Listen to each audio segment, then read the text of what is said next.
a significant difference between these each treatment groups. But sepsis group, as expected, P lower than 0.01. I can say that there's no statistical difference between hydroxychloroquine, zinc, and hydroxychloroquine and zinc groups, but numerically we have seen that, we have observed that the tissue damage higher than hydroxychloroquine plus zinc group.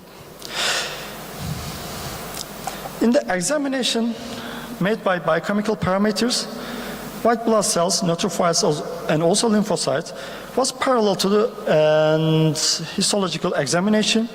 Numerically, we can see the difference between hydroxychloroquine plus zinc groups. There were higher damage on the red tissues and red biochemical parameters, but this was not statistically important. This can be because of we have used 9 rats per group, and 3 of our rats died. Because of this, we have resulted this experiment with 6 rats. Maybe if we do this experiment with a much more higher number of the rats, maybe we can find statistically important results between the hydroxychloroquine plus zinc group and with the others. Although it was not statistically significant in histological and biochemical examination, inflammation and organ damage were higher group in the group in which zinc and hydroxychloroquine given together, in the group which hydroxychloroquine or zinc were given alone. If the amount of zinc inside of the cell increases, tissue damage is higher in both histological and biochemical examination results, and it's not significantly statistically important. And it is parallel to the older groups, older experiments. Zinc level increases inside of the cells, inflammation increases, and hydroxychloroquine also suppressed our inflammation and with the treatment groups. Thank you. Thank you for your presentation. Any question? I have a recommendation actually. Your presentation is a bit longer than normal time, so maybe next time you should. Thank you so much.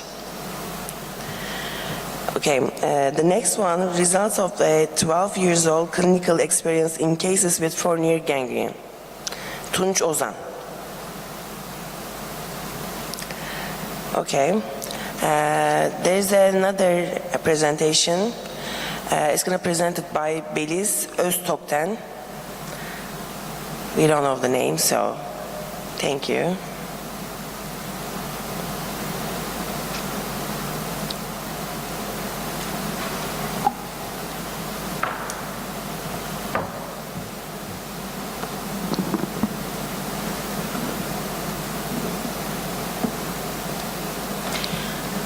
Good morning and thank you very much. I'm Beliz Öztoktek'ten. I study in Bolu İzzet Baysal University in medical department. I will talk about a case report we have seen in emergency department. It was invasive fungal sinusitis. Nasıl ilerletiyorum bilmiyorum ki. You can use the green button. Yeşilim. Okay, sorry. Fungal sinusitis are rare infections caused by fungal organisms and in nasal cavity and paranasal sinuses. Fungal sinusitis are divided into 2 groups, invasive and non-invasive. Invasive fungal sinusitis often cause, generally we see that in diabetic patients or having corticosteroid treatment or immunosuppressed patients. Generally, they have non-specific symptoms like bacterial infections, fever, headache, or epistaxis and nasal congestion. And fungal, especially invasive fungal sinusitis, have a high mortality rate, 85.100%. For early diagnosis, in emergency department, we can use only 3 ways: endoscopic examination, computer tomography, and magnetic resonance imaging. And we can see the sinus cavities, opacity, the thickening of the sinus walls, and bone construction and destruction in the computer tomography especially. For definitive diagnosis, however, it's not so possible in emergency department. We can use both histopathologic examination and microbiologic examination. For treatment, we have 2 choices: systemic antifungal agents and surgical approaches. Our aim in this presentation, we have to talk about a case report who had recurrent admissions to the emergency department with complaints of epistaxis, and he have finally diagnosed with invasive fungal sinusitis. He was an 81-year-old male patient, and his history was recurrent admissions to the emergency department with epistaxis. He was a chronic alcoholic and 55-pack year for smoking history. He had hypertension, but no regular anti-hypertension agents using, and he didn't use any anticoagulant or antithrombotic agent use, and he hadn't a history of trauma of all admissions with epistaxis. And we had after our first examination, we had otorhinolaryngologist consultation, and they had nasal endoscopic examination. They saw the mucosal erosion, purulent secretion, and fungal hyphae. And then we both think about seeing a computer tomography, and we saw paranasal computer tomography, and we saw left maxillary sinus walls and soft tissue had destructive lesions, as you can see here. Şuradan gösteremiyorum herhalde. Left maxillary sinus walls destruction, and invasion from left maxillary sinus to the left orbit and left middle cranial fossa. He was interned in otorhinolaryngology service and was started systemic antifungal treatment as voriconazole. Fungal sinusitis should be considered in the paradiagnosis of patients presenting to emergency departments, especially with recurrent epistaxis and who has risk factors. We have to think about these fungal organisms, especially having diabetes or immunosuppressive patients.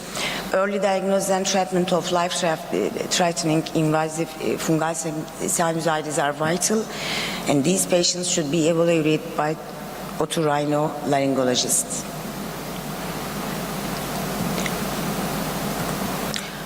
Thank you for listening. Thank you for your presentation. Any question? Okay, thank you then. And the last one, I guess, by Fatih Cemal Tekin, subcutaneous emphysema of the extremity after foreign body penetration, a case of necrotizing fasciitis.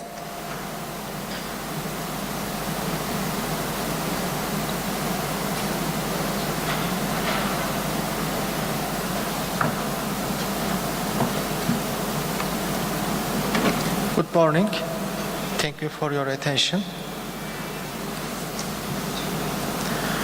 Foreign body penetration is a prevalent cause for individuals seeking medical attention at the emergency department.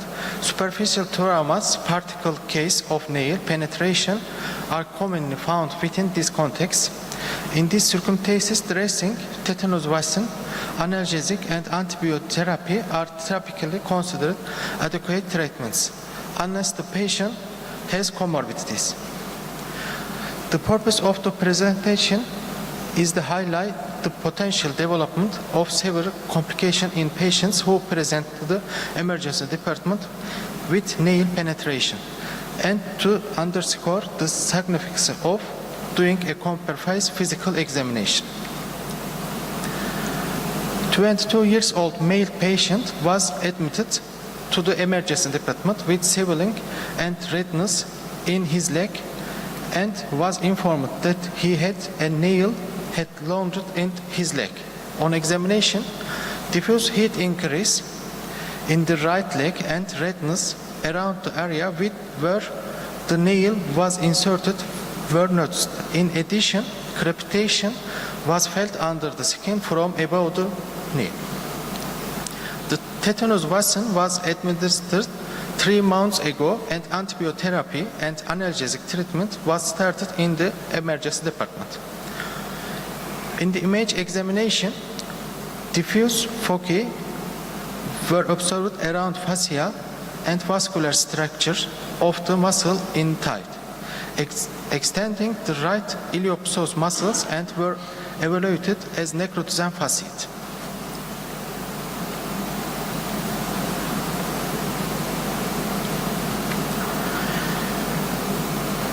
The patient was hospitalized in the orthopedic ward, and no growth was observed the wound culture. Fasciotomy was performed in the medial and lateral region. Meropenem, vancomycin, and tigecycline were started with the recombinant in infection disease. After 20 days, the patients developed granulation tissue and no drainage at the wound site, and skin closure was planned. Nail penetration cause presentation on the emergency department should not be considered as simple case. As seen in your case, complications such as necrotizing facets should be kept in mind. For this reason, the initial examination of the case should be done careful, and treatment to prevent this complication should not be forgotten. Thank you for your presentation. Any question? Okay, thank you. Is there anyone behind left? Okay, thank you then. Have a nice day.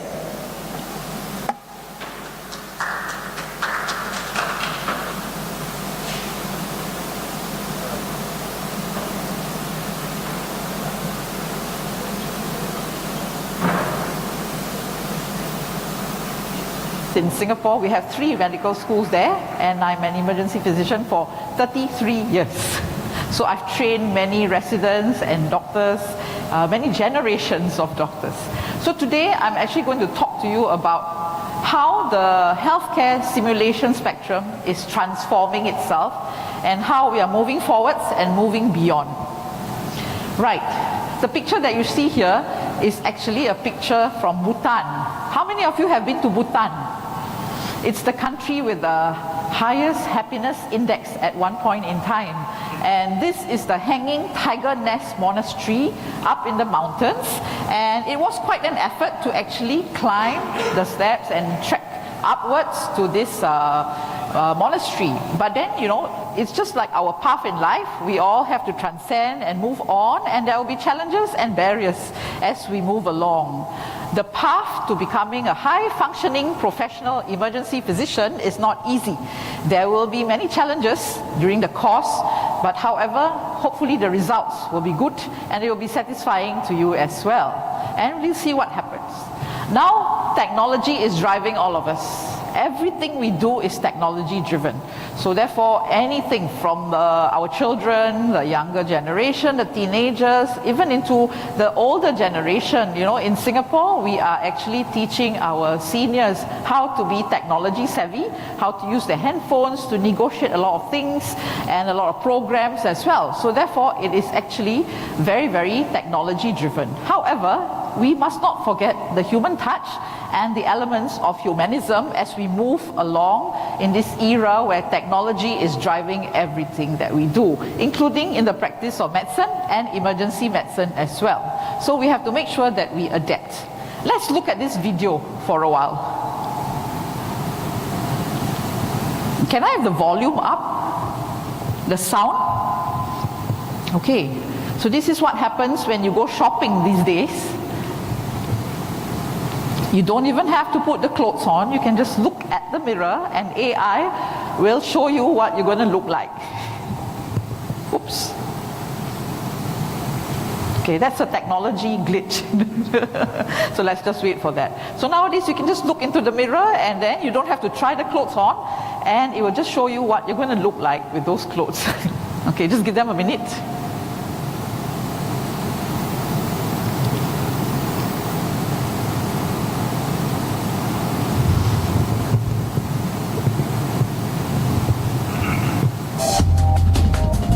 Yeah, we got the volume up already. Thank you. Yeah.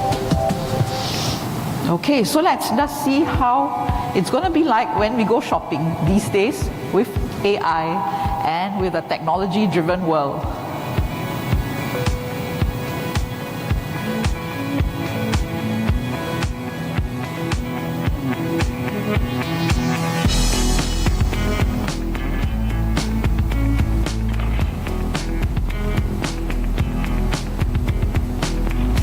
Show me skirts.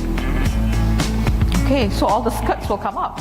And that's how you're going to look like without even having to try the clothes on.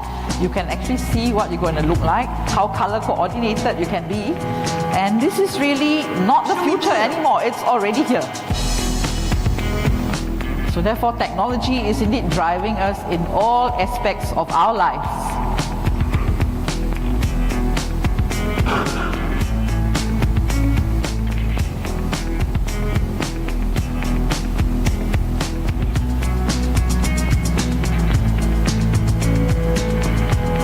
This is really quite fun, especially for ladies, because you know how many times we change our clothes in the morning because we think that it doesn't match nicely.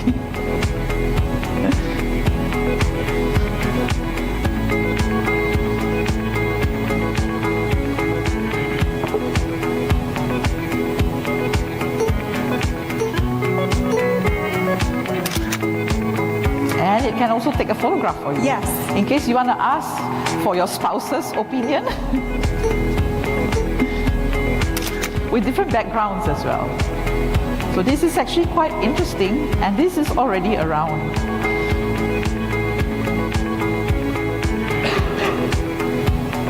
And you scan the QR code and you can do your payment online. It's cashless.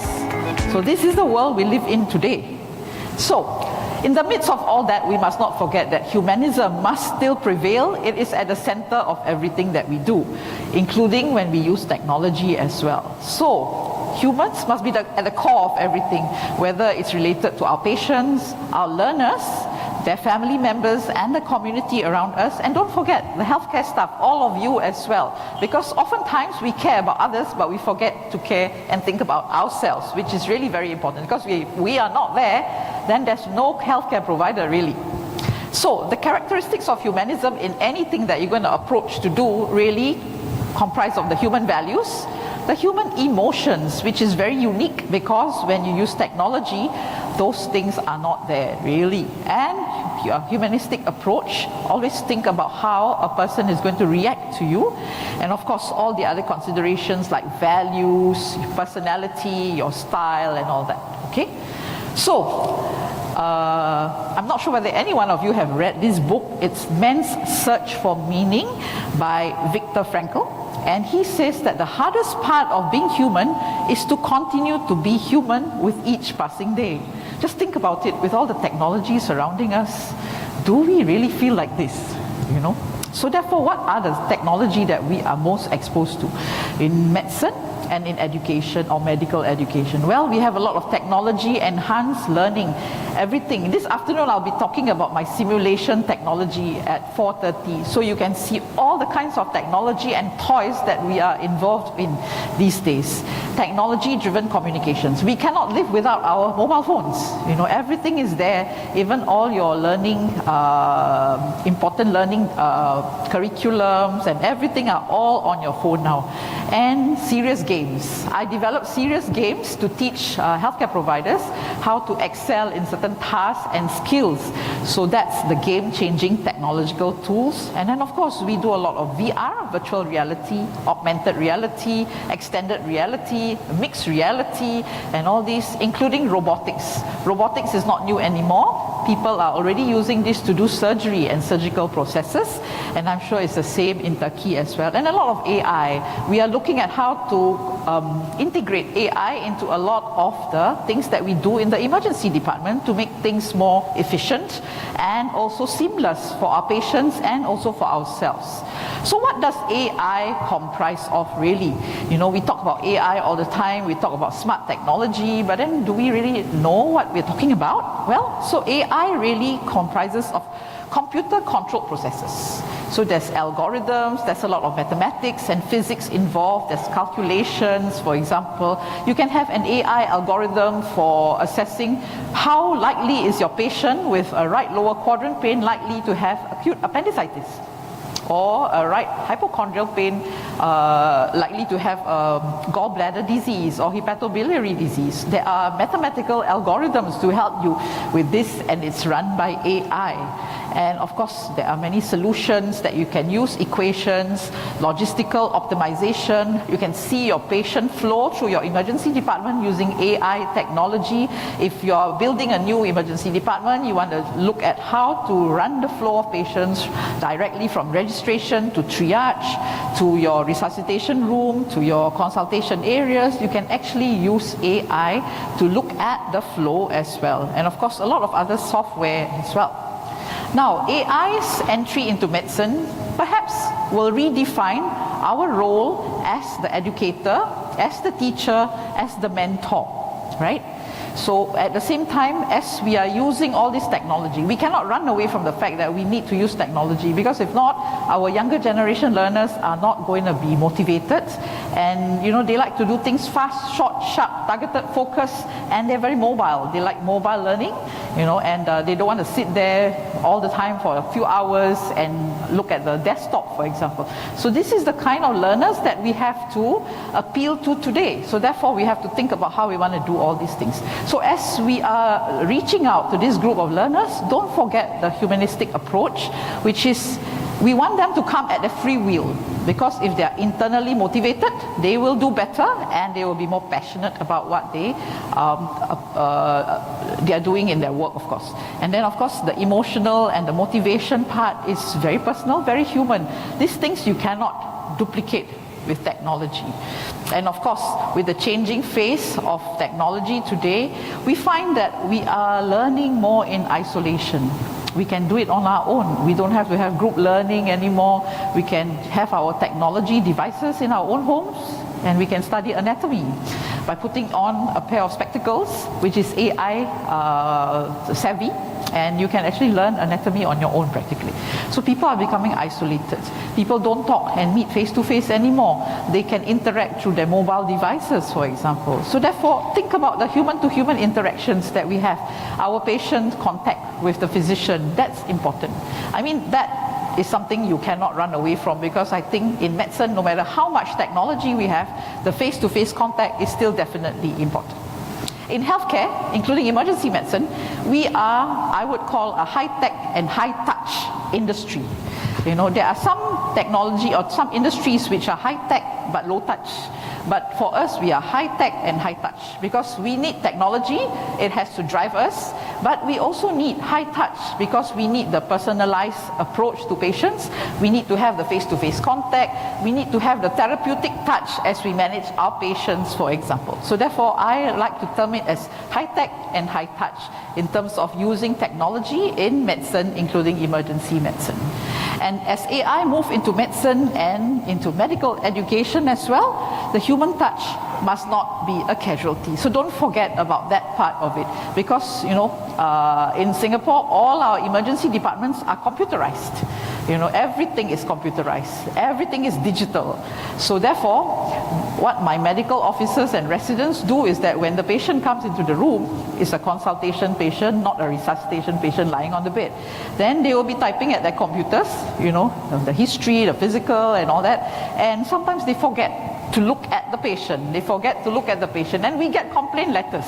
As the director of quality in the emergency department, I get people complaining, say that when I came into the consultation room, the medical officer was typing on the computer. He practically never looked at me, you know. So we forget the humanistic aspects of the practice of medicine. We forget to look at the people that we're talking to. And because we're so driven by the task that we want to do, we're just typing on the computer, you know. So don't forget those elements. And robotics is already in. So this is a picture here about how robots are being used in seniors rehabilitation. It's very useful, you know, and they are even being used in aged homes, seniors homes, how the robot keeps the seniors occupied by singing along with them, by teaching them simple exercises and all that. But, you know, it keeps the seniors occupied. But again, you know, they need the human touch and the humanistic elements as well. Let's look at this video. Sound up, please. The Hong Kong team behind celebrity humanoid robot Sophia is launching a new prototype, Grace, targeted at the healthcare market and designed to interact with the elderly and those isolated by the COVID-19 pandemic. Dressed in a blue nurse's uniform, Grace has Asian features, collar-length brown hair, and a thermal camera in her chest to take your temperature and measure your responsiveness. So this is a robot nurse. She uses artificial intelligence to diagnose a patient and can speak English, Mandarin, and Cantonese. So look at her emotions and her facial I'm expressions. Sophia. Let me introduce you to my sister Grace. Come over here. Hi, She's got a Grace. sister as well. Thank you, Sophia. Hello, everybody. I am Grace. I am built by Hands and Robotics for Awakening Health. I can do all kinds of things for elderly people. I can visit with people and brighten their day with social stimulation, entertain and help guide exercise, but also can do talk therapy, take bio readings and help healthcare providers assess their health and deliver treatments. Hi, my friend. Nice to see you. Okay, great. So while we talk, I will take your temperature reading and pulse with this little thermal camera on my chest. See? You are 36.6 degrees Celsius, by the way. No risk of COVID. Also, I note that you are responsive and So this aware, robot can which be is good, taught and to they speak might different share that important data languages. back So to in the Hong doctors and Kong, nurses they've at the actually institution. taught them how to speak Cantonese Grace's because that's resemblance a to a Chinese healthcare dialect that is professional very and commonly used in capacity for Hong Kong, social for interaction example. is So you can viewed as customize your relieving the robot, burden of frontline personalize it hospital as staff well. overwhelmed during the pandemic, said founder David Hansen. So we designed Grace to look professional in a healthcare setting. So that would mean so that she would resemble the sort of human-like appearance of healthcare staff. And so then this would facilitate more natural interactions. A human-like appearance facilitates trust and facilitates natural engagement because we're wired for human face-to-face interactions. That's just the way human beings are. And so giving her a face that would be familiar to people, comforting to people, and also language abilities that are comforting. So we now have Mandarin and Cantonese capabilities for the Grace and Sophia robot platforms. Hey Grace, why don't you look at my face, thank you, and I'm going to show you a smile, and let's see what your smile looks like. Okay, yeah, look, or sad. Oh yes, reacting a little sad if I feel pain, and then maybe like imagine a big loud noise happens, bam. So with the Grace robot, we are simulating over 48 major muscles in the face. So we have 36 motors in the face that are reversible, which means that each motor can simulate 2 muscles, because human muscles require 2 for for the actions, like my eyebrow is going up and down, kind of. So that's actually 2 motor groups, but in her it's just 1 motor. So Grace is designed for Asian markets, also markets all around the world, but we did make her look a bit more Asian than Sophia, but her face is actually a bit more cartoon-like, a bit more like anime, and the anime design references are often anime is the Japanese cartoon, right? Yeah, if you're Asian familiar. styles and Western and they have style. big eyes and they look very approachable. Awakening Health intends to mass produce a beta version of Grace Yeah, by so August. that's what technology is leading us to these days. Okay, so for the seniors and the elderly who is sick in bed, they might just recognize this nurse as a real nurse. So every touch point with a healthcare provider will provide an impact. So therefore, make sure that we use that possible touch point that we have, but perhaps it could be a machine touch point. But really, it's up to us. Whatever technology we're going to use these days, how do we integrate the humanistic aspects and the humanism aspects into what we're doing? We cannot run away from having technology because I think it's already here to stay. And technology can offer us a lot of things. For example, during the pandemic, that has given us a booster with the adoption of technology in healthcare. Healthcare was lagging behind in terms of technology adoption compared to other industries. But I would say COVID-19 has given us a booster, and really I think it is going all out, and the trajectory is a correct one. And of course, technology can provide us more time. We're always busy. It makes us do things faster. We can create more free time for ourselves. It's environmentally friendly. You don't have to have so many papers and to carry all those heavy load and files that you have. It will also allow for repetitive practice. So if you have simulation, for example, you can practice again and again and again without hurting any patients, and you can do it until you reach a proficiency level or a mastery level that you would like to attain. Of course, it will save on storage space. You can do it on your own free time as well. So people are very mobile nowadays, especially the younger generation. In Singapore, we have a smart nation move, which is to make everything more IT driven. So therefore, these are all on the agenda for different institutions, different industries and all that. But what technology cannot really offer well is really the relationships and the interactions that we must continue to have. And of course, the social skills, the communication skills, the deeper emotions, the finer aspects of correspondence, and the touch and feel as well. That's very, very important. So therefore, technology can offer a certain amount of things, but there are certain things that we still need to have the human elements to it. So therefore, technology can enhance, but I don't think it will replace the human representations and interaction. So whenever we are adopting technology, make sure that we think about the humanistics and the humanism aspects. It's a very interesting area. And of course, these aspects of humanism are very culturally driven. How it's driven in Turkey, for example, could be very different from how it's driven in Singapore, because we are all culturally different, and in multi-ethnic, multi-racial society, we have to think about those aspects of practice, of interaction with different people, different age groups as well. So that's really quite an interesting element to think about as well as we're moving into the future. Now, in robotic surgery, a lot of things are programmed. They use a lot of AI, a lot of computer software to program every step, which is done with precision, a lot of precision, better than the human cut, for example. But the important thing is that the human controls the robot. The human controls the computer software. So you still need to have the human elements there. So, if we look at this trajectory of the path to humanism in the world where technology is being adopted, make sure that we look at some of these things to make sure that our learners are taken care of. They have the human elements and the humanistic aspects, and they also can experience the joy in learning, the wellness, the comfort, the ease and all that. That cannot be machine driven. In Singapore, we have a movement called the Joy at Work movement. And this Joy at Work movement is about maintaining psychological safety amongst healthcare providers. Nobody has really looked at the psychological safety of healthcare providers until COVID struck. And then people became more concerned about our psychological well-being. whether healthcare providers are doing well, are okay, are breaking down, are burning out, So I think COVID-19 has brought certain positive elements to our practice in medicine as well. So all these things are still very human, and technology may not be able to do it all. So therefore, for all of us, it's about a balance, how we want to create that balance in the work that we do, in the practice that we have, for example. And really, we have to be conscious about the human elements.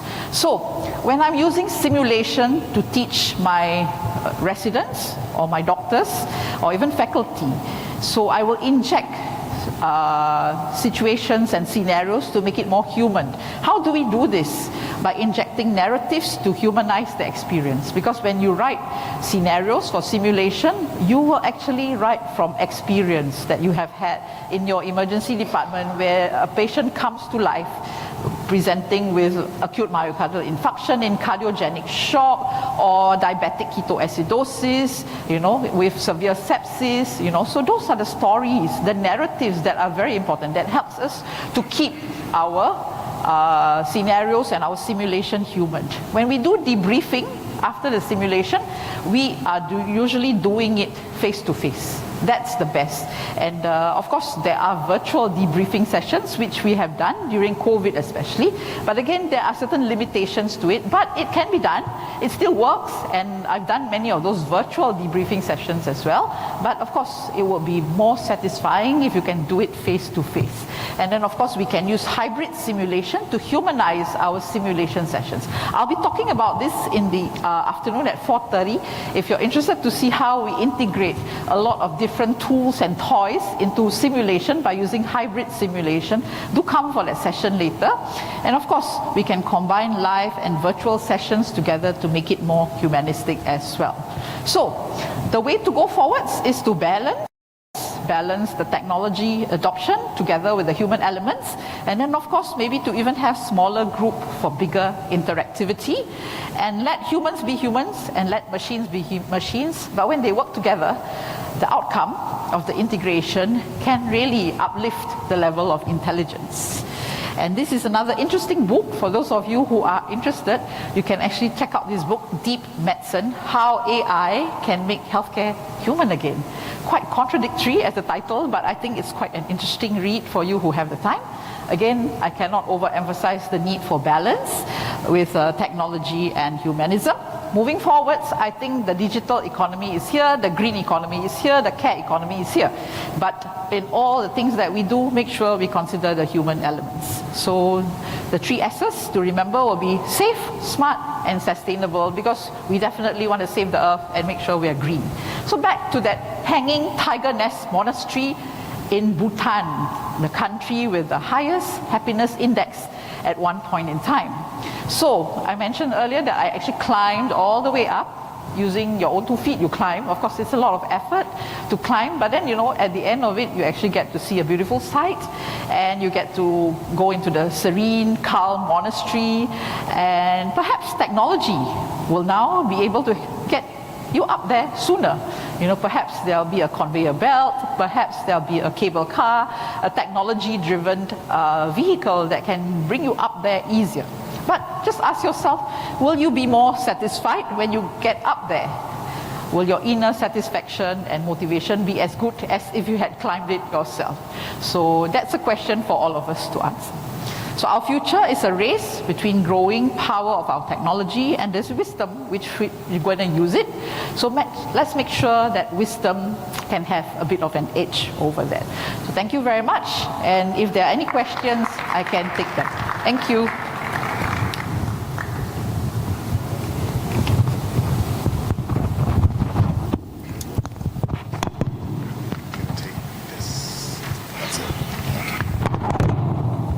Our next speaker is Dr. David Carr. You guys know him already.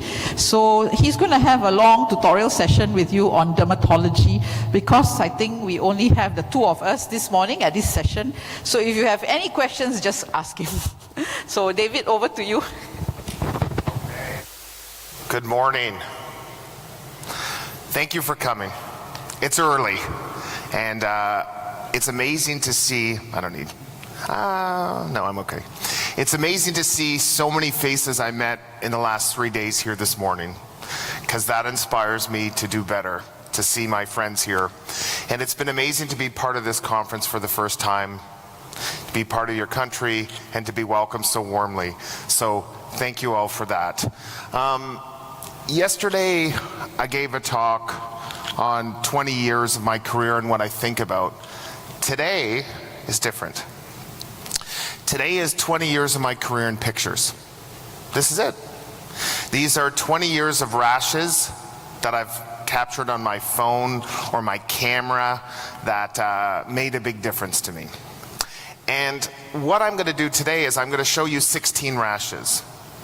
In front of you is a piece of paper and a pencil.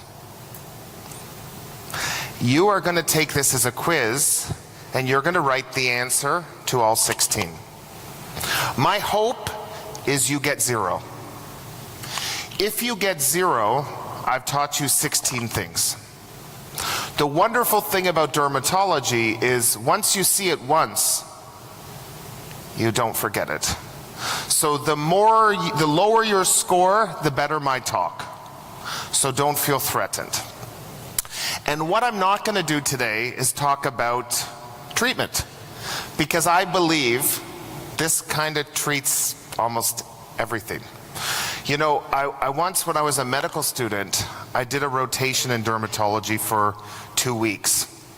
And I went to see a patient, and the dermatologist said, "What do you want to give the patient?" I said, "Some hydrocortisone cream."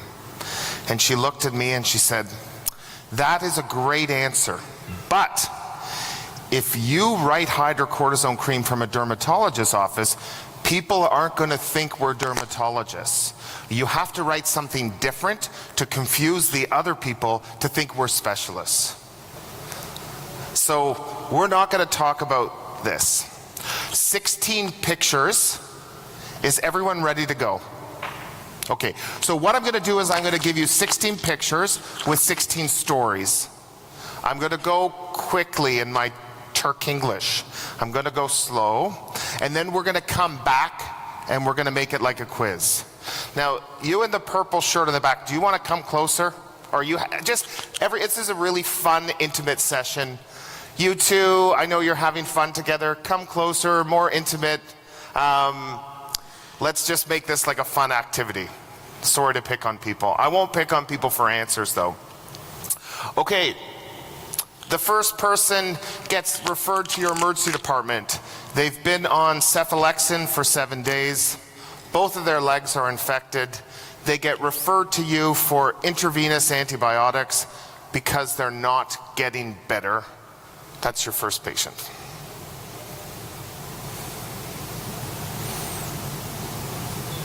So jot these all down. Your second patient, the nurse asks you to sign an EKG. In Canada, we have to sign every EKG the nurse does within 10 minutes. Do you guys have to do that in Turkey? Yeah. So I get shown the ECG, the heart rate is 170, and I said, what's the story with this kid? He's 20 years old. Oh, he has a rash. He was tachycardic. So I did an EKG, and can we give him something for pain? His heart rate is 160, 170. His blood pressure is about 90/60, and he would just like something for pain. Do you think I could give him some Toradol or morphine before you see him? He's just got a rash on his leg.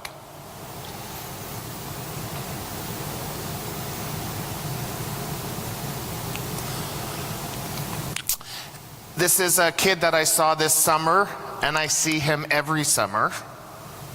He's a kid who got stung by a bee. It got hot, it got red, it got warm, and he got put on some cephalexin.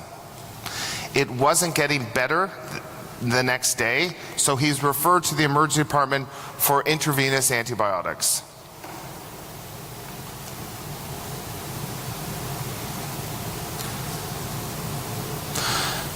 This is my daughter Dylan's foot. Dylan and I were at the basketball game. We're big Toronto Raptors fans, and Dylan said, "Daddy, my foot is so itchy." You know, I'm watching basketball. I don't really care about her foot, to be honest. And she kept, "My foot's itchy, my foot's itchy." I'm like, okay, the game's on. We're not talking about your foot.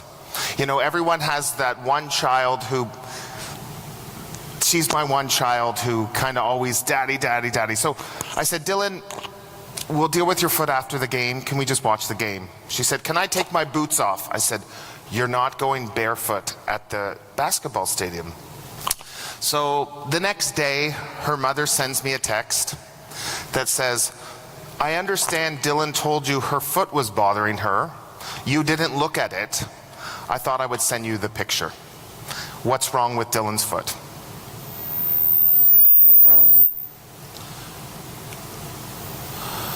This is a 55-year-old male, has a rash on his chest, both his hands, kind of feeling not great, and you're asked to see him for this rash on his palms and on his chest.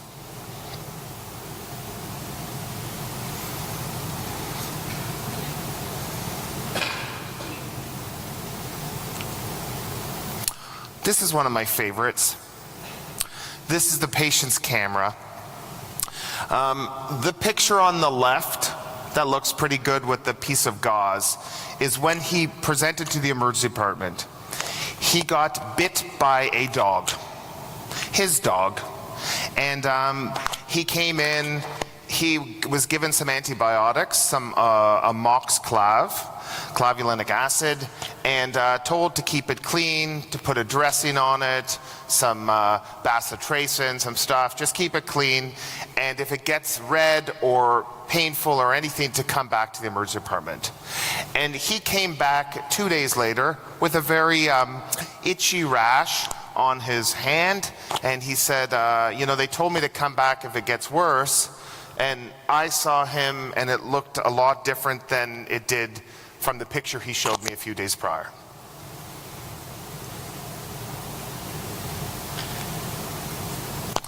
So this is a 50-year-old male who comes in with the chief complaint of, "My wife told me to come to the emergency department." Now, I don't know what it's like where you're from, but in Canada, men are the inferior gender. And if they say stupid things like this, trying to blame their wife, it's a sign of insecurity. But nonetheless, he comes to see me under the auspice of "my wife sent me here." Already I thought he was pretty meager. And he said, "I've had this rash on my legs for about 2 weeks and I thought I should get this checked out."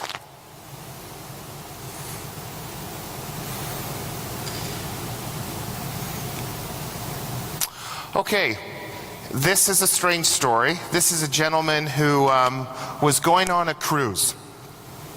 He was going on a cruise in Hawaii in the United States, and when he was wearing like a tank top, he had recently been sick with strep throat.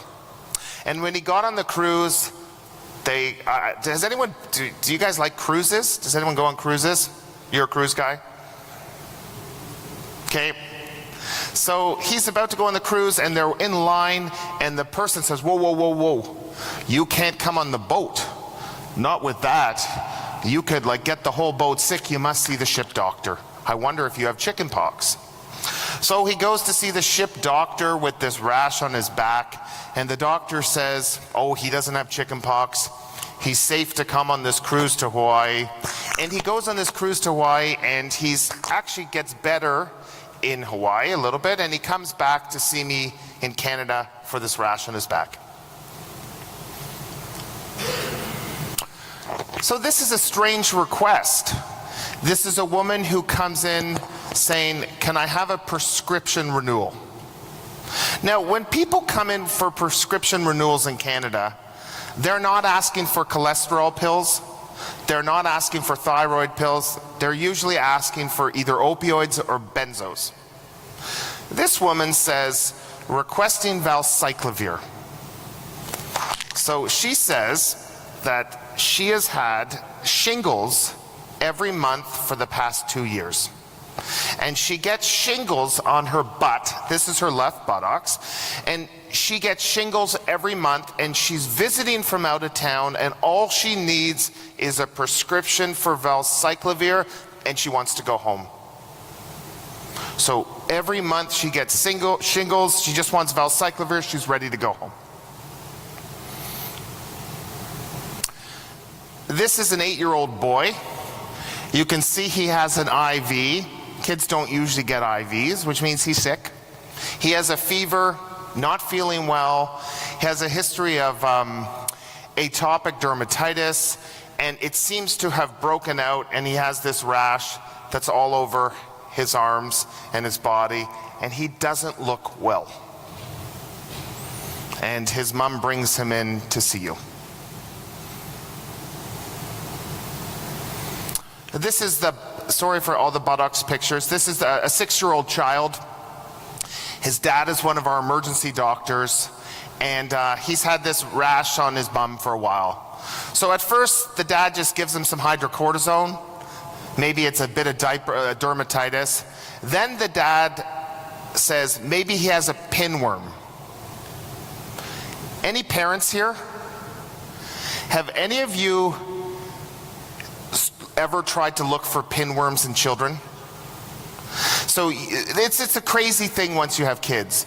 You go to your kid's bedroom in the middle of the night and you put some tape on their bum and a flashlight, and you hope to see worms coming out of their kids' bums. It's actually the most disgusting thing in the world. So this dad keeps checking for pinworms every night, and he can't find pinworms. He treats the kid with pinworms, he treats the kids for dermatitis, and then he says, Dave, crap, like, can you just take a look at my kid's bum? My wife's gonna kill me because she says I need to see a doctor, not a dad. And he comes to see me. Okay, this is a bizarre story. 2 pictures here. This is the referral letter I get, and I want you to think about what you would think when you read this letter before you see the patient. The letter says, I have seen this young 25-year-old Filipino male twice in my practice. He came to me 1 year ago with an abscess on his neck. I performed an incision and drainage. That's on his right side. Today he comes back with another abscess on his left side, and I think he's going to need a skin graft. I'm reading this note, and I go in to see this patient, and I take off put him in a gown, I take off his shirt, and he's like Frankenstein. He's like, he can't even move. So I say to him like, whoa, what the hell is wrong with you? And how long have you looked like this? He said, I've had this for a year. I said, what? Have you seen a doctor? No. You've looked like this for a year and you haven't seen a doctor? No. Can you fix my neck? So I feel his neck and swollen and a bit cold, and I said, hold on a second, I'm not cutting into this. That's him.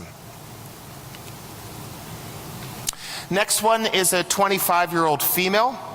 She comes to me with sore wrists, sore ankles, and this hemorrhagic pustular rash on her fingers and her body that's been going on for about a week, and she doesn't feel great.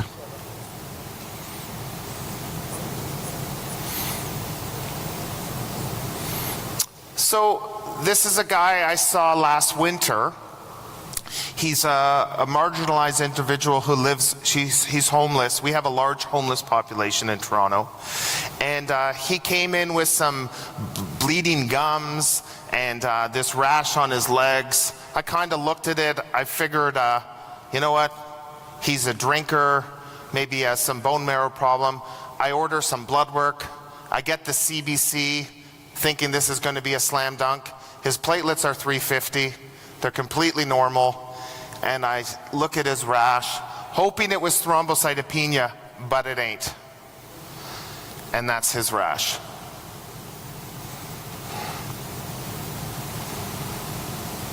This is a person referred to me. They just came back from South Africa. And they went there to do safari. And when they came back, they got a fever. And they were told, if you get a fever, they've been all over Africa, you must get a test to rule out malaria. So he comes into our emergency department. My resident goes to see him. We have a rapid falciparum screen, which is negative. I say, okay, he doesn't have malaria, he can go home, he's fine. And the patient says, hold on, can I just show you something in my arm? So he takes off his sleeve and he says, on my right shoulder, I have this black spot. Oh, how come you didn't tell the resident this? He has this black spot here. And he says, on my other shoulder, I have these spots here. And those spots are what the black thing used to look like a few days ago. That black thing used to look like those spots. I thought they might be a bite or a reaction, but now it's got this black thing here. What is it, doc? And the last, number 16, is a woman with a history of hypertension. She's on Ramipril. She has a history of seizures. She's on phenytoin. She has a history of high cholesterol. She's on a statin. And she comes in with a fever. She's not feeling well. And she has these big swollen lips. She kind of looks like Angelina Jolie. And she comes to see you to say, what's going on with this, my face? Why is it so puffy? And why do I have this rash on the body? 16 pictures, 20 years. Who got 16 rashes correct? Do we have 8? Do we have 4? Good. Perfect. This is what I want. That means that if we're mean average of 4, I've taught you 12 things. Okay? If I can teach you one thing this morning, if you take one thing away and nothing more, you take away this. This is the most important thing you will learn by me this whole conference.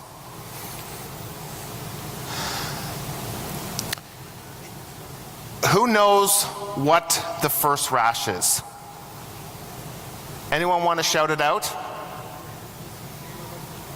So this person has stasis dermatitis.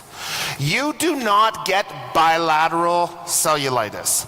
Cellulitis doesn't work where you get it here, skips this stuff, and goes down the other way.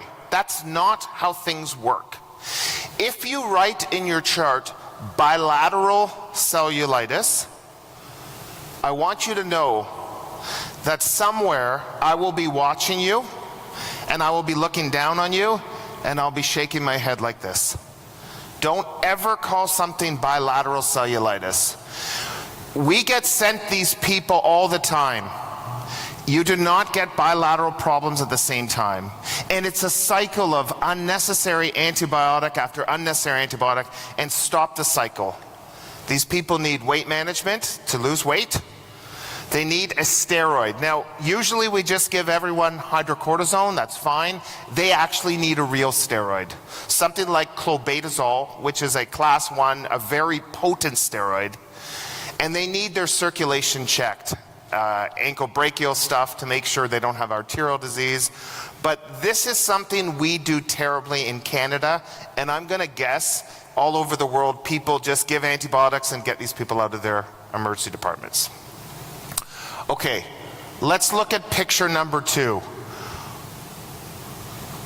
Who wants to guess? This is the guy who has a rash, who's tachycardic, who's hypotensive, and is requiring pain management. I want you to shout out in Turkish or English what this person has and what you're worried about. What's that? What's that? Same here. So let me tell you something. Cellulitis never makes you sick. You don't have unstable vital signs. If you have cellulitis, you rarely have a fever. But if you see unstable vital signs, and if you are giving opioids, This is necrotizing fasciitis. You can see some bruising. This is a young kid, and saw this kid. I don't even care what you think the rash is. If you are hypotensive, tachycardic with a rash, that is neck fash. And you need to give this broad spectrum antibiotics, some vancomycin, some piptazo, some clindamycin, and get them to see a specialist immediately. This kid, I called plastics. We went straight to the CT scanner. I had done a bedside ultrasound which showed gas, and within 15 minutes he's in the OR. But the key is, if you write a prescription for morphine for someone with cellulitis, you better assume that they have neck fash. Because cellulitis is just a problem of the epidermis. It doesn't cause pain. If it's painful, there's something deeper going on that you've ignored. So unstable vital signs, and if you're given opioids, you have to think about either a necrotizing cellulitis or a necrotizing fasciitis. Both of these people don't look well. And feel free to scream out, to interrupt me. We've got lots of time. Yeah. What was the culprit?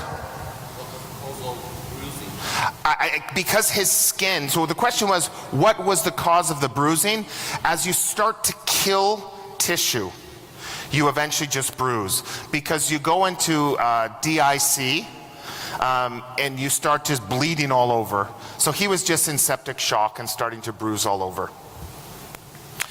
I see this kid every summer in Turkey. I wish I was here every summer in Turkey, in Canada. And the key here, who wants to give this kid a prescription for intravenous antibiotics? No. I think we have a major problem, which is somehow people come to see me when they get stung by a bee. Does this ever happen in Turkey? I don't even know why these people are here. And I think the key is that the reason insect bites get infected is because you're dirty. It's because you scratch them. The bee sting, the mosquito bite, they don't cause cellulitis. Humans cause cellulitis. So if someone comes in after a bite or sting, this kid needs an antihistamine, an anti-inflammatory, and ice. No antibiotics. And I say to the parents, it's gonna look worse tomorrow. And if you put a circle around it in pen, tomorrow it's gonna look worse. That's okay. If the story is, I got stung by a bee a week ago, it was totally fine, and now I look like this, that's cellulitis. Cellulitis doesn't happen in 4 hours. That's an allergic reaction. It's another inappropriate use of antibiotics. Apart from being a neglectful father, what rash does my daughter Dylan have? Does anyone know? So Dylan has cutaneous larva migrans. And when you look at her foot, it's like an S shape. It's serpiginous. It's like a thing burrowing her skin. And essentially what had happened is we were in Florida on a holiday and we were playing in the sand. And a dog, typically it's dogs, they pee in the sand, and in that urine there are the larvae of this worm, and this gets under your skin. And the hardest part about managing her was how I had to tell her and her two siblings that Dylan has a worm crawling through her skin that's going all around. That part was more delicate to manage, but she was treated with something like albendazole or ivermectin, and literally in 2 days the rash was gone. But if you look at pictures of CLM and you don't treat it, that worm will just keep burrowing in your skin. We see CLM in Florida and the Caribbean quite a bit. This is a very important rash. Who knows what this rash is? What's that? You're brave. You're brave. I'm going to come chat with you. What do you think it is? Like a disease. Like hand, foot, mouth? Is that what you're saying? Yes. Okay, what if I told you the feet and the mouth are normal? What's that? Chest and hands, right? So it's on his chest and his hands. He's a men who have sex with men. Yes. So this is syphilis. And syphilis is something that we see a lot. Do you have a lot of PrEP? Do you know what PrEP is? PrEP is pre-exposure prophylaxis. So in our men who have sex with men community, a lot of them are on PrEP to prevent HIV. It has done a wonderful job preventing HIV, but people don't use condoms as a result. And we've seen a major surge of syphilis in Ontario and in Canada. What we know about syphilis with our data is 98% is male, and 91% of our syphilis is in men who have sex with men. The most interesting thing for the residents and the learners is you're always taught that syphilis has this chancre on the genitals before. But what's startling is that 85% of women and 65% of men never had the chancre, which means it's not that relevant. It's the classic description of syphilis, but it's not the common presentation. We see tons of this. It often gets misdiagnosed as pityriasis rosacea because it's a rash on the chest. It gets misdiagnosed all the time. Do you see a lot of syphilis in Turkey? Yeah. Let me ask you this. Here's a bonus question. What happens when you treat this person with penicillin? So they have syphilis. You look at this and you're like, ah, you have syphilis. And you give them bendazine penicillin. What happens after you treat them? Do they feel good? They come back the next day with a fever, a headache, and a stiff neck. I see someone nodding. What is that called? Gerish Herxheimer. So Gerish Herxheimer means you made the right diagnosis. It's the killing of the spirochete makes them come in with fever and feeling crappy, and you tap yourself on the back, say, I nailed it. Okay, next rash. Of the rashes I show you, this is the second most important rash. The first one is stop treating bilateral cellulitis. And what's the cause of this rash? Remember, this is the dog bite who comes in with an itchy rash, not a painful rash, after the dog bite. What do people think? What's that? So staph infection, okay. I'm going to say he's itchy. Excellent. So this person has contact dermatitis. If you look at the picture, it's very much maps the gauze that it's on. And so many people are allergic to the topical antibiotics, the neomycin, the bacitracin that is put on. But I'm going to make it even simpler. When you see a rash, say to the patient, is it itchy or painful? If the answer is it's itchy, then it's an allergic reaction. Cellulitis isn't itchy. It hurts, it burns, it's irritating. But this is classic, and it's classic, and a lot of the times, again, you just have to say to the person, you don't need antibiotics, stop the bacitracin. And I tell people, because in our culture, everyone likes to put bacitracin on every wound. Remember, there's no data to support this practice. You could put Vaseline on, it would do the exact same stuff. It's just a moist environment for healing in macrophages. If you use Fusidin, you have Fusidin here, that has a lot less reactivity than people who are allergic to neomycin or bacitracin. Go looking for this, because you're going to see it, especially if there's been a break in the skin like you see with the dog bite. Does anyone know what this person has? This is that annoying guy who says his wife told him to come here, hiding behind that, with this rash on his legs.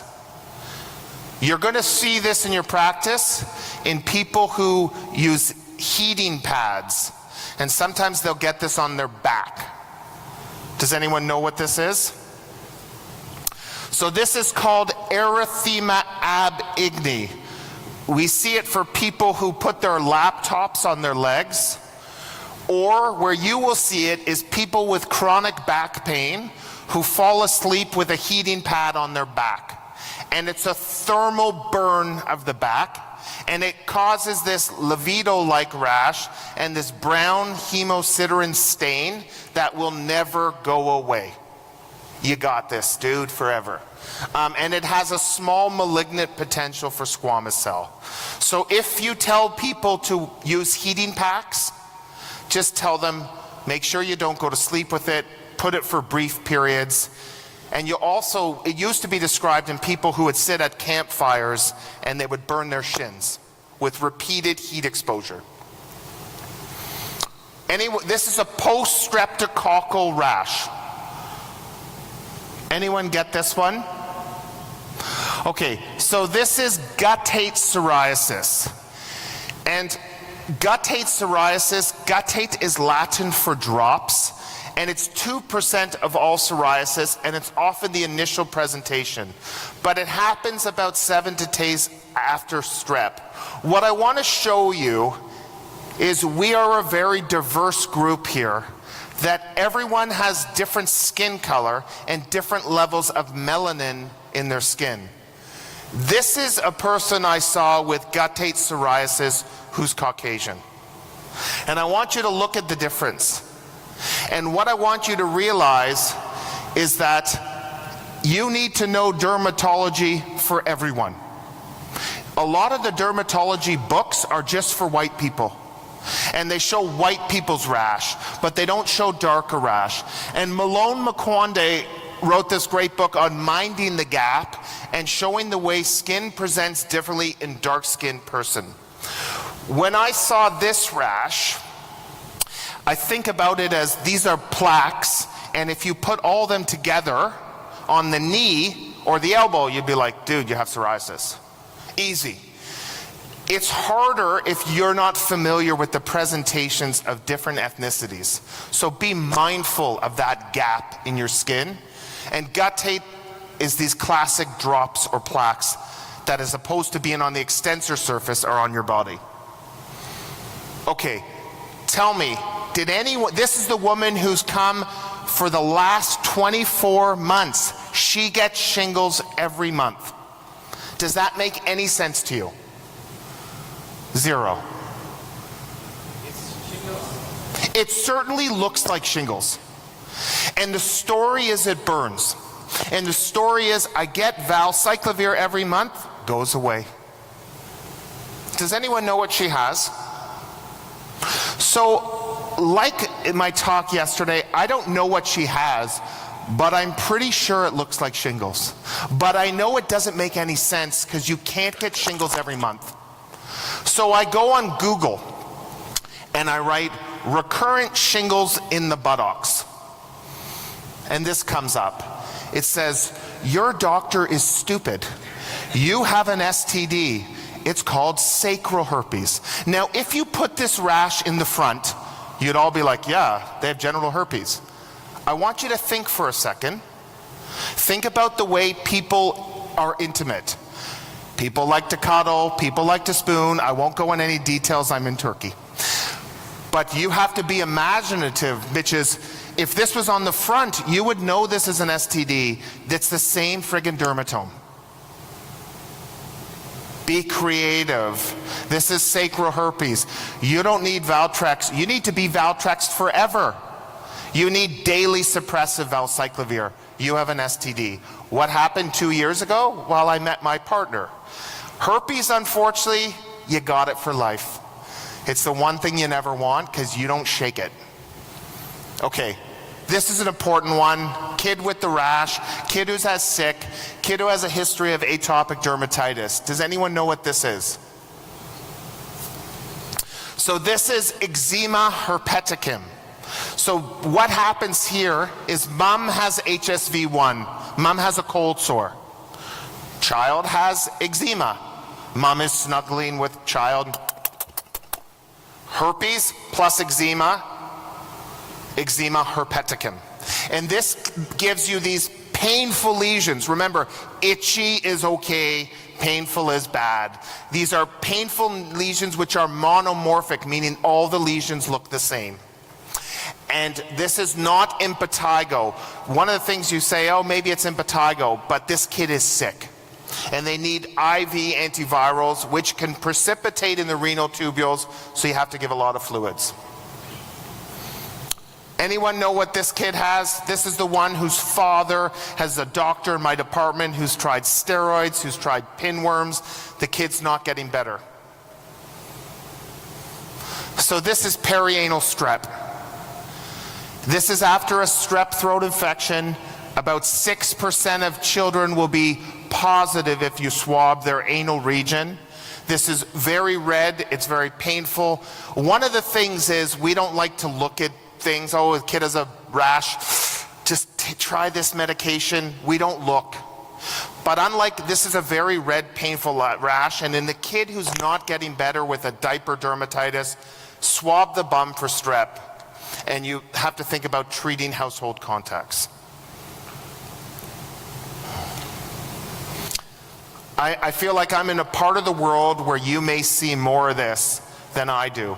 But this is the first time I've seen it. This is a Filipino male who's come in with this abscess on their neck and a recurrent abscess. Does anyone know what this kid has? What's that? Yes. So this kid has scrofula. For me, in Canada, we don't have TB, but I'm going to tell you something. You don't have to travel.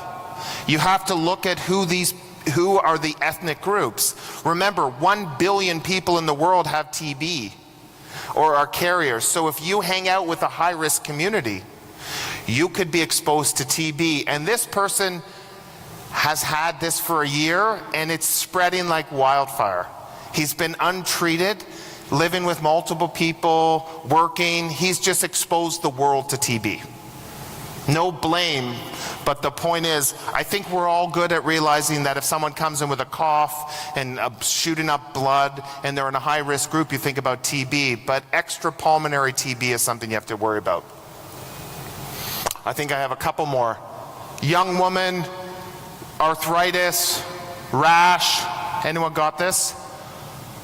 You see where I'm focusing on today. This is disseminated gonorrhea. And I think the key thing about disseminated gonorrhea is it happens about 3 to 4 weeks after the initial infection, and there will no longer be urogenital symptoms present. So if you ask her, do you have discharge or odor? She'd be like, no. But if you say, in the last month, have you had an STD-like symptom? She would say yes. And for some reason, it's much more common in women than men. 4 times more common in women than men. And they get this arthritis dermatitis. So they get these hemorrhagic vesicular pustular lesions, and they're just sore joints. And they obviously need treatment. I think we have 2 more. Has anyone seen this, or did anyone get this? This is a homeless guy who came in with bleeding gums and this rash. What's that? Okay. Yes, vitamin C. So this is scurvy. And I thought scurvy was something you read about of people who were sailors that's 300 years ago got. I actually saw my first scurvy this year. You will see this in people with precarious social circumstances, and they get these S-shaped hairs. If you zoom in on this photo, you will see that the hairs of the leg are like the letter S. And in between them, they get these perifollicular hemorrhages, and they will often have bleeding gums. And you will see this in your marginalized population. It's not just on sailors who haven't had sunlight and fruit. This is our traveler who's come back with the fever, who doesn't have malaria. What do you got? He has an eschar. There's not many things that cause an eschar. And if you Google search eschar after return from Africa, you find out that he has African tick bite fever. If you work in this part of the world or you do global health, you're like, yeah, we see this all the time. If you work in Canada, you're like, what the hell is this? If you want to be a good doctor, you need to be able to look after people from all areas of the world. And this is a classic African tick bite fever. I remember I looked it up. I took a picture on my phone. I was so excited, and I called infectious disease, and I said, this is African tick bite fever? He's like, yeah, obviously. He ruined all my excitement. He's like, yeah, everyone knows that. And this was classic. I gave him some doxycycline. I actually called this guy to see how he's doing because I was really happy. And he was totally fine within a week. And the last rash of the day, rash number 16. Anyone know what this is? This is a person who's on an ACE inhibitor and is on phenytoin dilantin and is sick. It's a bit of a trap. The trap is, I want you to say that she has angioedema. That's the trap. She doesn't. If you have angioedema from an ACE inhibitor, you don't get a fever, you don't have a systemic rash, your face is swollen, your uvula can be swollen, but you're not sick. She has something called DRESS. Has anyone seen DRESS? Yeah. So DRESS used to be called delayed phenytoin hypersensitivity reaction. It's often started, it's a late effect, so delayed reaction usually after starting phenytoin, and these people are sick, and DRESS stands for drug rash with eosinophilia and systemic symptoms, and they're sick. There's not a lot of rashes that make people sick. In my talk, we talked about neck fash, we talked about DRESS, but most people aren't sick. That's 16. If you got 0, I'm delighted. If you got 16, you're crazy. If you got 8, 4, it doesn't matter. I want to just say thank you so much for having me, for learning with me, and for listening to me in Turkey. I hope to see you all soon. Thank you so much.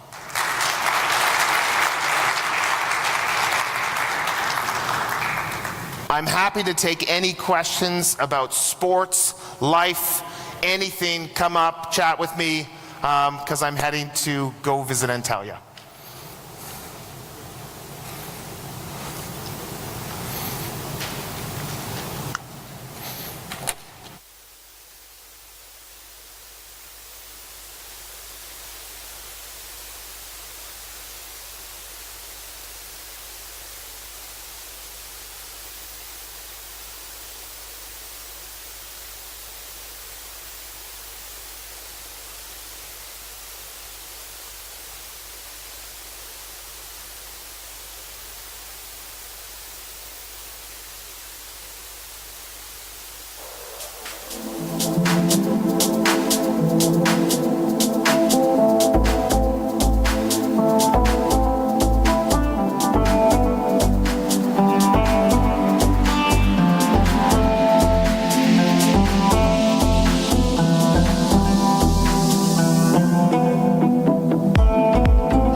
Ayman Al-Munir to present to the stage to start his topic. Thank you so much.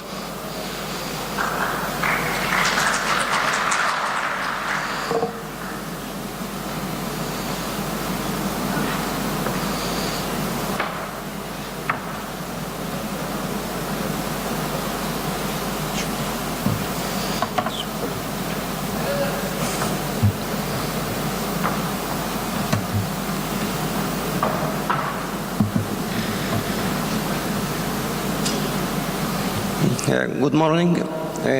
My name Dr. Ayman. I came from Mohammed Medical Corporation in Qatar. I'm working as Director of Clinical Research in Trauma and Vascular Medicine with background of cardiology. So I would like to thank the organizing committee and the panel, and I will talk today about the utilization of artificial intelligence and the machine learning in trauma. So how to utilize the machine learning in the diagnosis and the prognosis of traumatic injury. So artificial intelligence, it's like the intelligence or behavior pattern of human. It is a program that can sense, reason, act, and adapt. So this is to summarize how the machine learning is working. So machine learning is a technique by which the computer can learn from data with using a set of different rules. The performance of models improve as they are exposed for more data. The problem of our analysis, the conventional analysis we are using, that when we deal with a big data, we have a problem. Also with a connected data, again the software available like SBS or R or so on have a problem with the big data and the connected data. So the machine learning has solved this problem. The other type of machine learning is a deep learning, which is a multi-layered neural network that learn from huge amount of data. So as I mentioned, artificial intelligence, the privilege of using artificial intelligence is to use more data, better quality of data, and more connected data. And as this psychologists, they say that when human can handle 4 independent variables, and when we go for 5, we lost. So this means that our capacity to analyze is limited by the number of data we going to use it. But machine learning or artificial intelligence is solving this problem.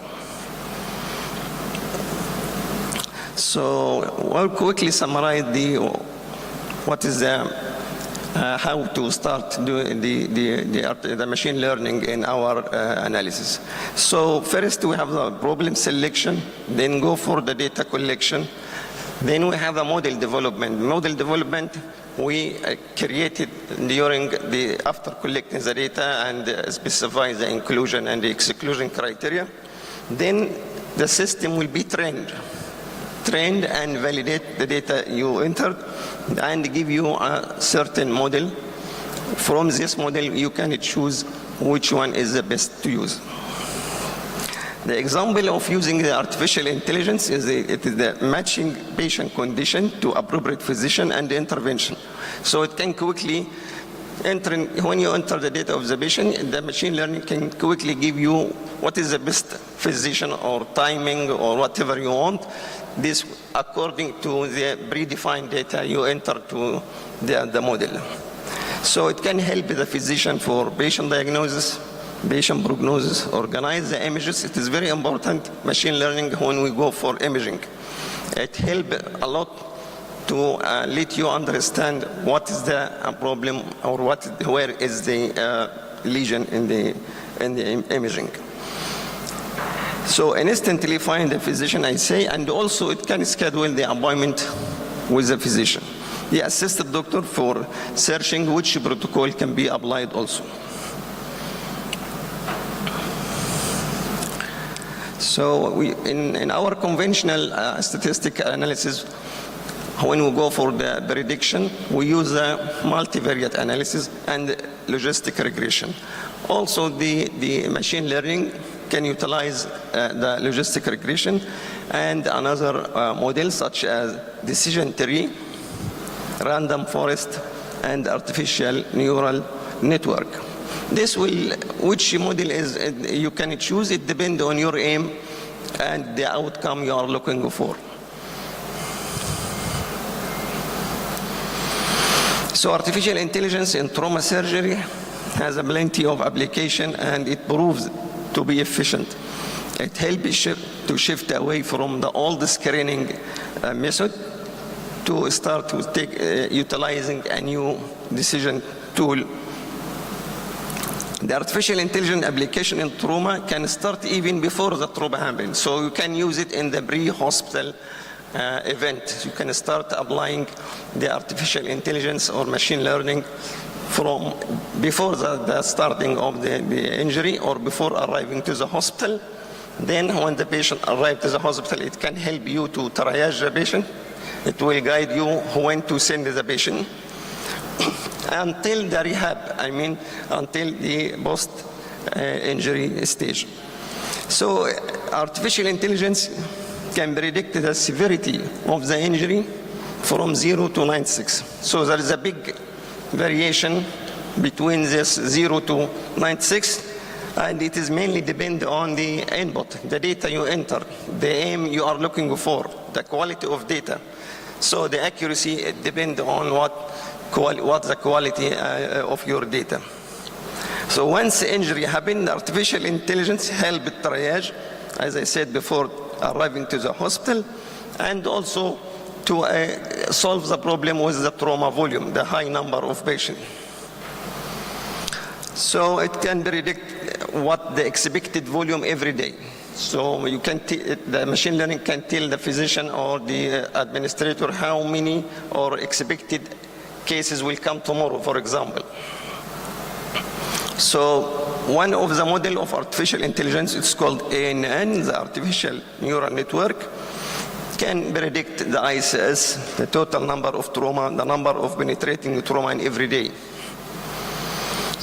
Once a patient reaches the hospital, the physician will use the predefined data, the vital signs, the initial lab, the imaging, all will be entered to the machine learning, and the machine learning will guide you for the best diagnosis or the best site for place for triaging, and also tell you what is the intervention can be used.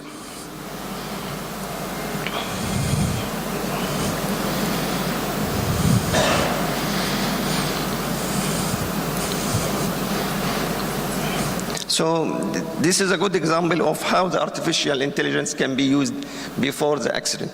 For example, in Sweden, they are using artificial intelligence to predict when the collision or accident happen on the road.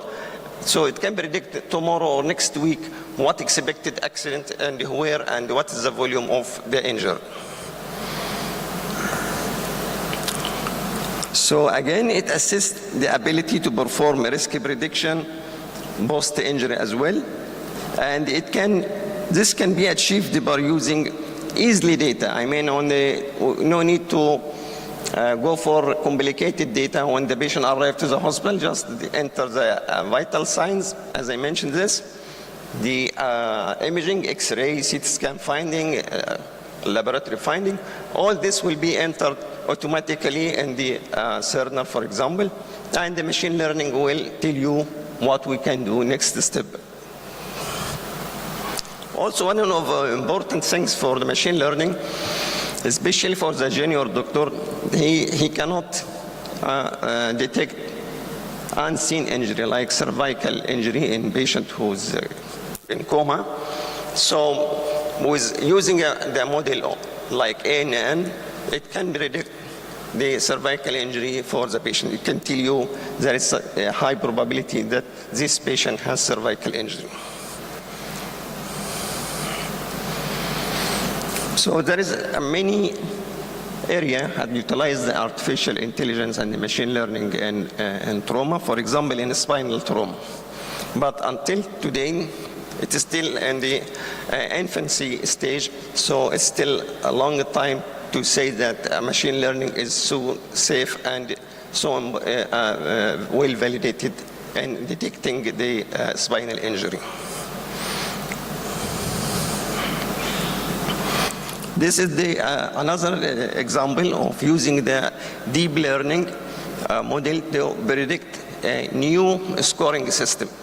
It can give you a combination of all the scoring system we are using in trauma and end up with a more suitable or more convenient scoring system. How we decide this is the best model or the best way we are using for the patient, then like our statistical analysis, it will give you each model and what is the area under the curve, what is the sensitivity, what is the specificity, and so on, a negative predictive value. Which one of this we can use, it depends on your aim. If you are looking that we are not willing to miss any patient, for example, for mortality, we don't want to miss any patient, so we don't want to have false negative patient. Or in another thing, when we diagnose, we don't want to have false positive, for example. So depending on your aim, the machine learning will guide you to what is the best model you can use. This is also another interesting thing for the junior resident to diagnose hip fracture and the emergency. And this study is a very nice study. They created this model and they give it to the resident, and through this imaging they found that inexperienced resident can predict perfectly the site of hip fracture after utilizing the machine learning. So machine learning actually help more for the junior people.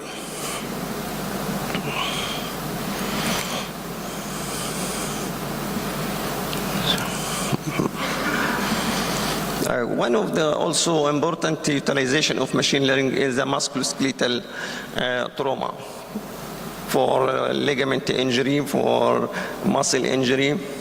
This also easily missed in the X-rays. So this machine learning can guide the physician about the accurate location of the injury.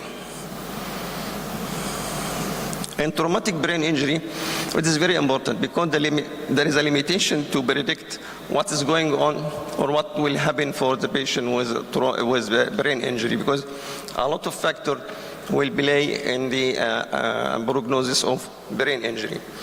So if you utilize that machine learning or artificial intelligence and train the system about what is the important variable we should use for this patient with brain injury, this is very helpful with the machine learning. So it can reduce the cost, no need to have a lot of imaging, no need to use a lot of biomarker, you can save the cost, resources, and also it can save the life of the patient because this will be done in few seconds. So we will save time also.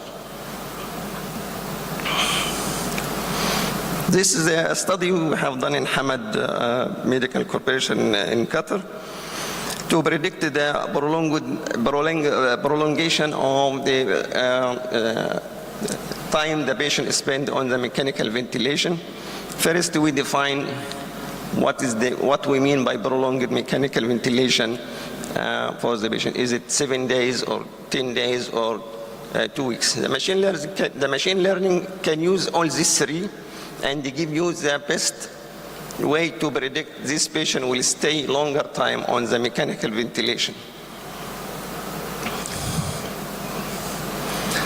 So how we do this? This is the simple summarize like any study.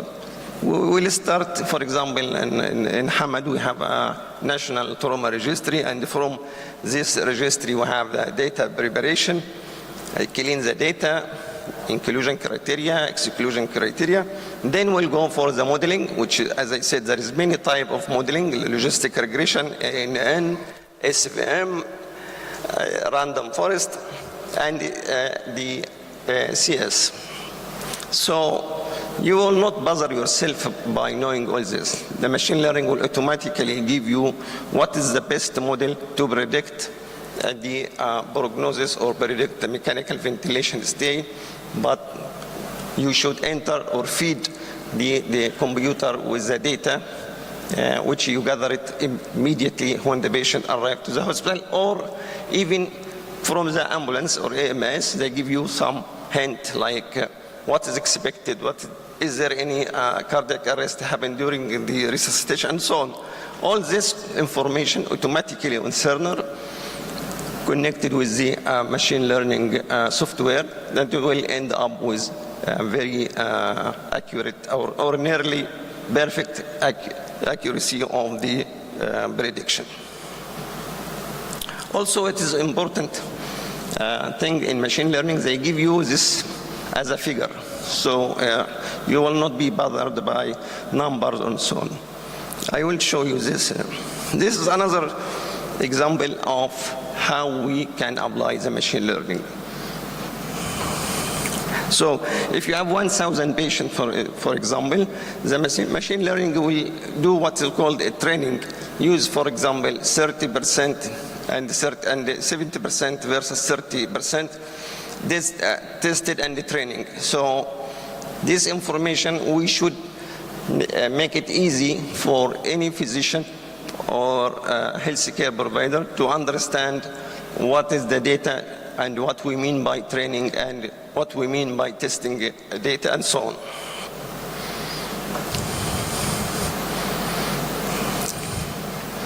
Well, this will end like I told you that the model will give you sensitivity, specificity, negative predictive value, positive predictive value, whatever, and this will be applied for example, 1 week stay on the ventilation, 10 days stay in the ventilation, 2 weeks stay in ventilation, or longer.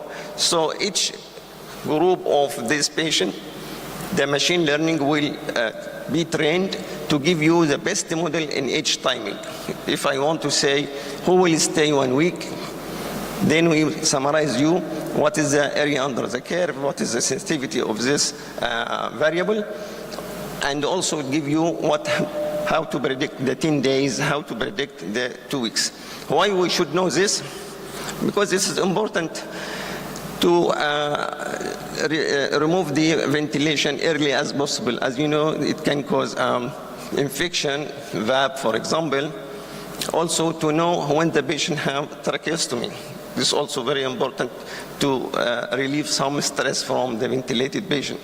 So it will guide you not to know this is stay 1 week or 10 days or 2 weeks, no. This will help you to decide what you should do. For example, if the model tell you that this patient will stay more than 2 weeks, then I will plan early tracheostomy because I know this patient will stay longer, so it's better to do something for him. It's not to wait just saying this is 2 weeks or 10 days. I have to do something. And this, what I said, it will give you a figure. For example, the one predicting 7 days on ventilator, it will give you a figure showing you what is the important variable in these 7 days. We found that the blood transfusion and the ICS is the most important variable that can predict the patient will stay 1 week. If we look for more than 10 days, we found that if the patient develop VAB, this means the patient will stay more than 7 days. An artificial neural network model we used for prediction of more than 2 weeks, we found that ICS and blood transfusion and what is the lesion in the brain can predict the patient will stay more than 2 weeks on the ventilator. So predicting patient at risk of prolonged mechanical ventilation can help you to personalize the care. What we should do for this specific patient. For example, tracheostomy, to plan a tracheostomy early. And this will improve the quality of life for the patient. But the most important or problem or challenge is to make this machine learning, as we said, user-friendly. How we can utilize this terminology or new technology without complication or complexity.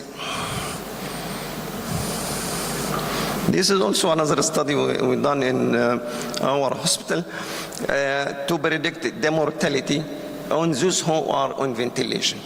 And then you can just look to the figure, which is automatically come to you from the machine learning. You can see that, for example, the patient, if they developed thromboembolic event or had higher ICS, this means the mortality is higher in this patient. This another study also we have done about prediction of VAP, the ventilator-associated pneumonia. And you can see that the time the patient until arrive the emergency and they stay in the emergency, it can predict who will develop pneumonia on the ventilation. Also, in the patient who require massive blood transfusion, what is the most important variable? Just you will look for the figure, the analysis or the output of the machine learning. As you can see, the team level, which is the activation of code. If it is code 1 or 2 or 3, and the patient GCS, systolic blood pressure, this is very important things to predict the patient will need massive blood transfusion. So you will not be bothered by a lot of numbers, so just look for the output figure. Professor, you have 5 minutes to wind up your lecture. Thank you.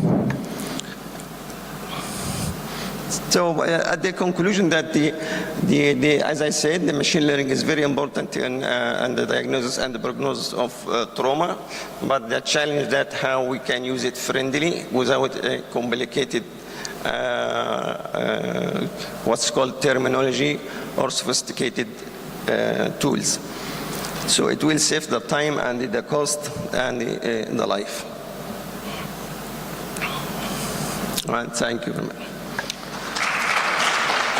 Thank you, Professor Ayman. For the interest of time, we'll take the questions at the end of the session. I'm pretty sure you all have multiple questions pent up. We'll take it at the end. Next, we have Lies, Damn Lies and Algorithms by Professor Prabhat Nanayakara. I wonder what this whole lies, damn lies and algorithms are about. Yes, thank you very much, Mr. Chairman. It's good to be here. And my name is Prabhat Nanayakara, and I'm the Professor of Acute Internal Medicine in Amsterdam University Medical Center. Our research in the last couple of years has concentrated especially on, we all talk about algorithms, but almost nobody uses it in the practice. Why is that?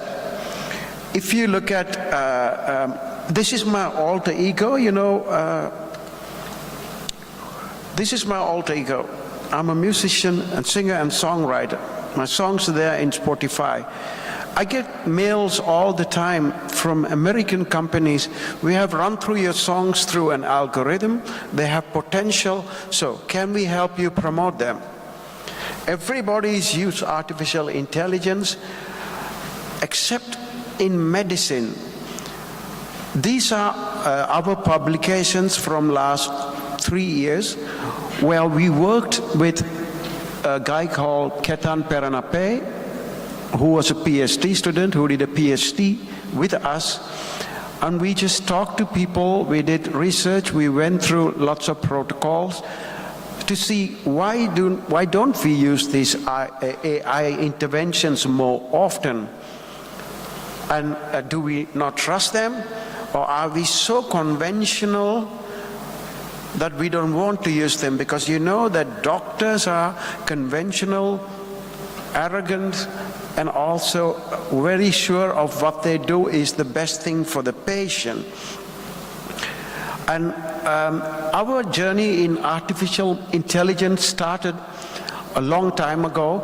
And a couple of months ago in Annals of Internal Medicine, we wrote this piece about ChatGPT. We're going to hear more about it.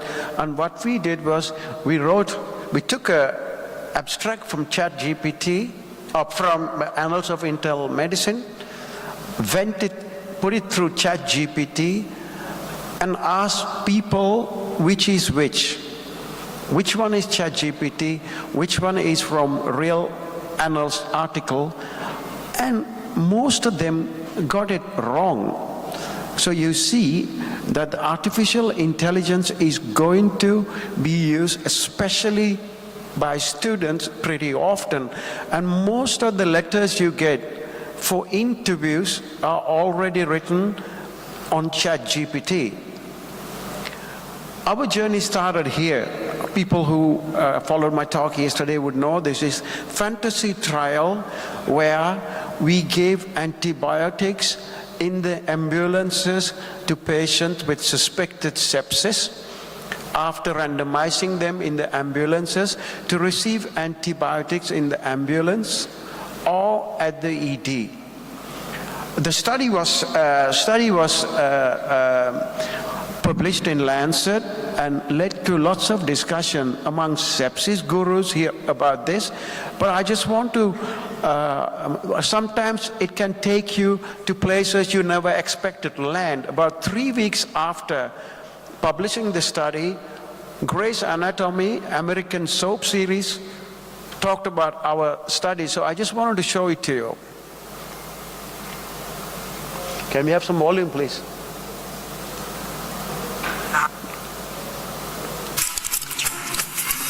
I'm a stockbroker. It's nice to date someone outside of the hospital, huh? It is refreshing, actually, yeah. Talk to somebody about something other than the latest issue of The Lancet. Yeah. Did you read that article about pre-hospital antibiotics? That was amazing. You read that? Yes. Incredible. Groundbreaking. So you see, when you end up in Grey's Anatomy, you have done something well, you know, so you think, okay, you don't need to do anything else.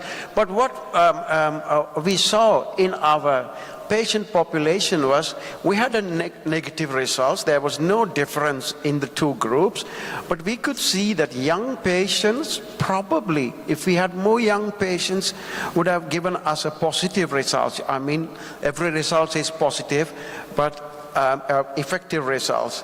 So what we did was we used machine learning to see and to play with our population to see, let's say we had more young patients. Do you think the results would have been different? So what we saw was there was an interaction between time and antibiotics.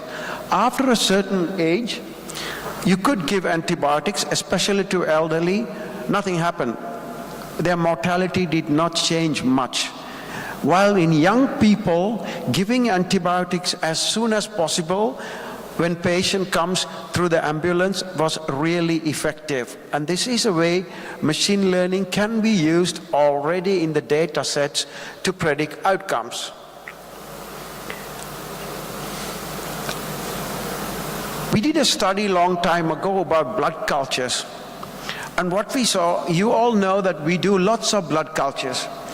And what we saw was about 85% of the blood cultures we do give us negative results. And from the positive blood cultures, 15%, almost 50% is contaminated. So, it's happened all over the world, so I'm sure in your departments also, the yield of blood cultures can be about 1.4% to 17% positive blood cultures. Contamination can be as high as 30 to 50%, especially in the emergency department. Because the blood culture outcomes are only known about 2-3 days later, their contribution to clinical decision making can be pretty low. Less than 3% of the blood cultures really helps us in our decisions. So we thought, we are going to do, and also one of the biggest problem is we think that blood cultures are very harmless. So you can do blood cultures as often as possible, but the problem is contaminated blood cultures cause harm to patients. The patients with contaminated blood cultures have a long hospital length of stay, and their mortality is also high because we treat them, we do more tests on them. So the blood cultures on the one hand does not contribute much to our decision making, and also it can harm patients. So that's why we thought we have to develop an algorithm to predict blood culture positivity. And we took a sample of our patients in our hospital, about 6,000 patients, culture negative, culture positive, and developed an algorithm to predict the chance of positivity of blood cultures. We use extreme gradient boosting methods. You just heard about it, so I'm not going to go into them. We also published our results in Lancet eBiomedicine and also BMJ Open, so you can read it. This is about the development of blood culture model. This is the prospective validation we performed in our unit. What did we see? We developed the blood culture model. We validated it in our hospital, and thereafter we validated the model in 4 hospitals, in 3 hospitals in the Netherlands, and we also use a data set from US to validate the culture model. What we see was the AUC remained, this is our model in our own department, AUC almost remained the same in all 4 hospitals, which means we could use this model to predict blood cultures also in the units outside our hospital. The predictors, of course the model was developed by the computer, but if you look at the predictors, they are quite explainable. Temperature, creatinine, CRP, lymphocytes, blood pressure, bilirubin, which is also in lots of scores. Don't ask me why, but it's not a black box. Most of the predictive factors were explainable. And what we did was, we developed the model, tested it, validated in 4 other hospitals, retrospective validation of course, and then we'll build the model in our electronic health record, EPIC system, and did not tell anybody that the model was running behind, which means whenever somebody did a blood culture, we could see what the predictor is. By this patient, the chance of positive blood culture was 10%. I'm just taking through the journey of developing and integrating algorithm in a chart, and then try to get it working in a department. So this is the 3rd step, integration, and just running it behind their backs, and doctors don't know about it. What happens was, when we did the prospective evaluation in 1,000 patients, doctors didn't know that this was running. Still the AUC was pretty good to predict blood culture positivity. You could read those in the publication by Lancet eBiomedicine about this. And also we talked to people, nurses, doctors, did a qualitative research, had focus groups just to ask people, what do you want us to do? Why don't you use these models, AI models? And there were lots of ideas about it. They say, and how should we present the results of the model? People want absolute risk. People want binary outcomes. So we talked to everybody so we could take the healthcare workers with our development. I think that one of the biggest problems with the models is that we don't consider them, they are like drugs we use. You got to do randomized controlled trials to show that these models work, that these models are effective, these models improve the processes of patient outcomes. So we are busy preparing a randomized controlled trial now. We hope to start this on 1st of December. We got the ethics approval, we got our funding. There are 2 PhDs already working on the process, where what we are going to do is, if somebody decides to do a blood culture in a patient, we have some exclusion criteria, because you cannot use people with immune compromised patients and also patients having catheters to predict blood cultures, because they can give sometimes false positive results. We have exclusion criteria. We're going to ask patients for their permission, and we're going to randomize the patients, and we will run the blood culture algorithm in half of the patient in the treatment group. And if the chance of getting a positive blood culture less than 5% is we are not going to do the blood culture in these patients. And the control group would have the usual care. So this is what we are going to do. And we have also tested our model continuously almost every month to see whether our model loses performance. And if you want to read more about what we think about artificial intelligence, you can also read these publications. So in conclusion, what we think is the artificial intelligence algorithms can be used in practice if we properly implement it, and also if we ask the right question and develop the right model and integrate the model in day-to-day practice. Doctors are mostly conventional, they don't want to change, but they want evidence that the model works to better patient outcomes or model works better to make the processes efficient and also cut the cost.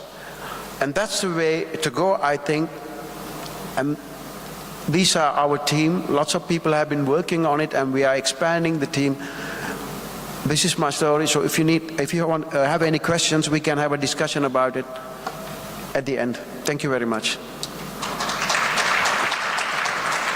Thank you. Thank you, Dr. Prabhat. Very well within the time. We are back on schedule.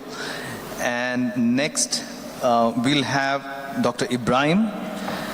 He's going to talk to you about ChatGPT in medical writing and research. We've changed the order a bit.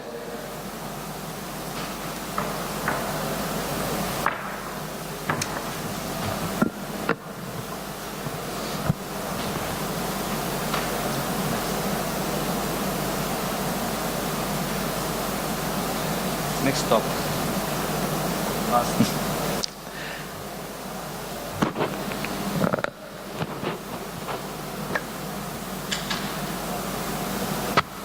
Sorry, because we have changed actually the topics now. I don't know, it's good morning or we reach afternoon now. What's the time? I'm not sure. Nice to meet you all here once again. I'm Dr. Ibrahim Abu Jundi. I'm emergency consultant and head of the hospital called Al Khor, which is stated in Qatar. Usually Qatar has a medical corporation which has 5 hospitals, and this Al Khor is one of those hospitals. This is the night view of Doha, the capital of Qatar, and this is the sea view, because I love sea, and this is a beautiful place. I really invite all of you to come and have a nice time in Qatar. If you have a chance, really you'll love it. Okay, this is very important for me. I have no conflict of interest, so I don't get any money, nobody give me gifts for all these things. Okay. Today we're going to talk about ChatGPT and how we use it in the writing and research. And we're going to go through the introduction, application in the medical research, advantages, and of course the most important limitation and ethics consideration, and future prospective practical application and recommendation. Before starting the presentation, I just would like to share with you my personal opinion. Actually, I belong to the old school. I'm not sure how many in my batch is here, but during my days, that's we can talk 20, 30 years back, the way we used to get our information, the access to the knowledge or something like that, I used to go, during medical school, I used to go to the library, open my books, search what topics I want with my notes, write down, and then if I get another doubt, I'll open another book, and another book, another book. Within 3-4 hours, I'll end up with 3-4 books in the table, and that is all days. I'm not sure how many of you guys experienced this. And I'll have my notes, I'll summarize it in 4 or 5 pages, and that's done. Things has been changed a lot. Things has been changed in massive way. Now, my son, he's 16 years old, he can do the same job sitting in his room, in his bedroom, wearing pajama, using either laptop or even his phone. Within 10 minutes, he's done. I remember just a couple of weeks back, my daughter, she's 13 years old. She has some project in the school, and she asked my son in the lunchtime, they're discussing something. I said, what's wrong with you? I think she's late to submit that project. So I told her, don't worry, it will be done. I really realized that she's helping her to do the project. So he went to his room, as was I said, After 10 minutes, she finished a bath, and then she went to him. Did you do this? I said, it's in your email. Then I thought, hold on, come here. What's in her email? No, the project. When I saw the project, I was shocked. Now I am head of the Department of Emergency and have been experienced more than 20 years. I cannot do this in 10 minutes, what he did my son in 10 minutes. That's really scary. But let us go to the lectures. We'll go back to that. So we're talking about this called generative pre-trained transformer. It is language model developed by the Open Artificial Intelligence, and I think it has been launched somewhere in November 2022 recently. And they use this natural language processing system that uses algorithms to understand and generate a human-like conversation. And that words scare me actually. And this, you cannot imagine what it can do. It can produce highly coherent, natural sounding text and allow computer to understand the human writing and spoken language, and uses reinforcement learning from human feedback. This is actually, can do anything to you. It can write lyrics or songs. It can write abstract about anything come to your mind. And even it can answer exams. I'm sure if my son used it in his exams, he can answer his exams while sitting home. That much can do. And it has a lot of application, lot of things to be done. They can do it, which is really scary sometimes. And what happens sometimes, if you ask for a certain article or certain topics, he'll give it to you, and you think this has been given by the most expert, the way they write it, the way they present it to you, and then at the end they'll ask you for feedback. Once you give your feedback, it has been programmed in such a way, use your feedback to improve their product. So next time, for example, I want to do an omelet for my wife. So I'll just go how to make an omelet, he'll give me the information, he'll give me everything, then he'll ask me my feedback. So I'll just write my feedback, and then my wife, when she eats the omelet, this is less salt, this is more vegetables, that feedback will improve my performance next time when she asks me to do the omelet. So these guys can make omelet better, like evolving. After 10, 15 times, they'll do the best omelet has been ever done. And this is what actually called reinforcement learning. Every time they have processed some data or some project, they'll improve it. And they're doing it in so fast and so scary point. And they're evolving. The present, which is available publicly, it uses 175 billion parameters. It trained on 570 gigabytes, and ability to learn more novel tasks, which has been mentioned earlier. The previous version, which was like 1.5 billion and trained in 40 gigabytes. And there is a newer version. I don't know, there's more newer now because I finished this presentation 2 days back. I'm not sure what's going on now. So it has I'm sure more advanced than what is going on in GPT-3. This is GPT-4 now. They said it is 82% less likely to respond to requests for disallowed content. And this is very important actually, disallowed content. And 40% more likely to produce factional responses. We'll go through a little bit of the uses, which has been mentioned earlier here. Language is editing scientific articles and can write literatures and review the health-related topics. It can generate summaries or provide abstracts for articles, and can synthesize ideas. It can give you an idea which topic you want to research about, which topic you want to present. Can give you a lot of ideas around. And do proofreading and grammar checking, and analyze data for scientific purpose. It can be done by this platform.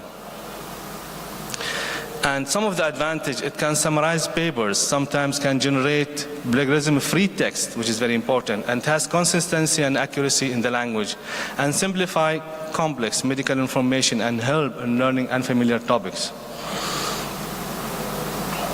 And also it can be used as a research engine. I remember when you start doing researches, so you have to go to the certain site, and this site will redirect you to the other site to get the citation and to get those papers. But in ChatGPT, it's one way. It just gives you everything what you want. And it can identify potential research topics. The main issue actually to start research is to find the topic itself, and those guys are just providing you with different ideas to choose which topic you want to start. And can produce text that's similar to the human author and expert in that field. When you see the product of the ChatGPT, you can imagine or you can think this has been done by the most expert person in that field, but actually this is done by the program which has been downloaded. The other part of the ChatGPT which we have to care of, which is the limitation and ethical consideration. So it is really a tool. It is really, like you can say, way of gaining information. But we have to be very careful in using it, and it has lots of limitation. It actually is not made for only medical field. It's not made for us. We think about it, we are talking about it now because we are in medical field, we are physicians. Those type of access to information and different platforms affect, I'm sure, 100% directly on us as a physician, on our juniors who's learning, the resident, even our patient, our customer who's their patient, their concept of the medical field, their concept of a physician, what the physician can do to them, how they can treat them, what type of medication he can receive. I remember this little bit story out of this topic. 1 week back, I got one patient, he's almost 35 years old, he's hypertensive. He came with me with headache, mild headache and dizziness. His blood pressure was 200 by 120. So I told him, like I took history, are you hypertensive? He said, yes. How long? Couple of years. So what happened to your medication?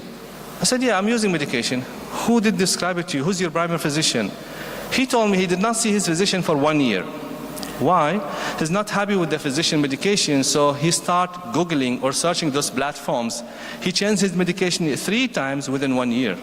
He was not happy with one medication, he changed it to the other medication, and now he's inserting 2 double medication. He Googled it from certain platform, I don't know, ChatGPT or somewhere else, that they advise him this is the best thing for your condition.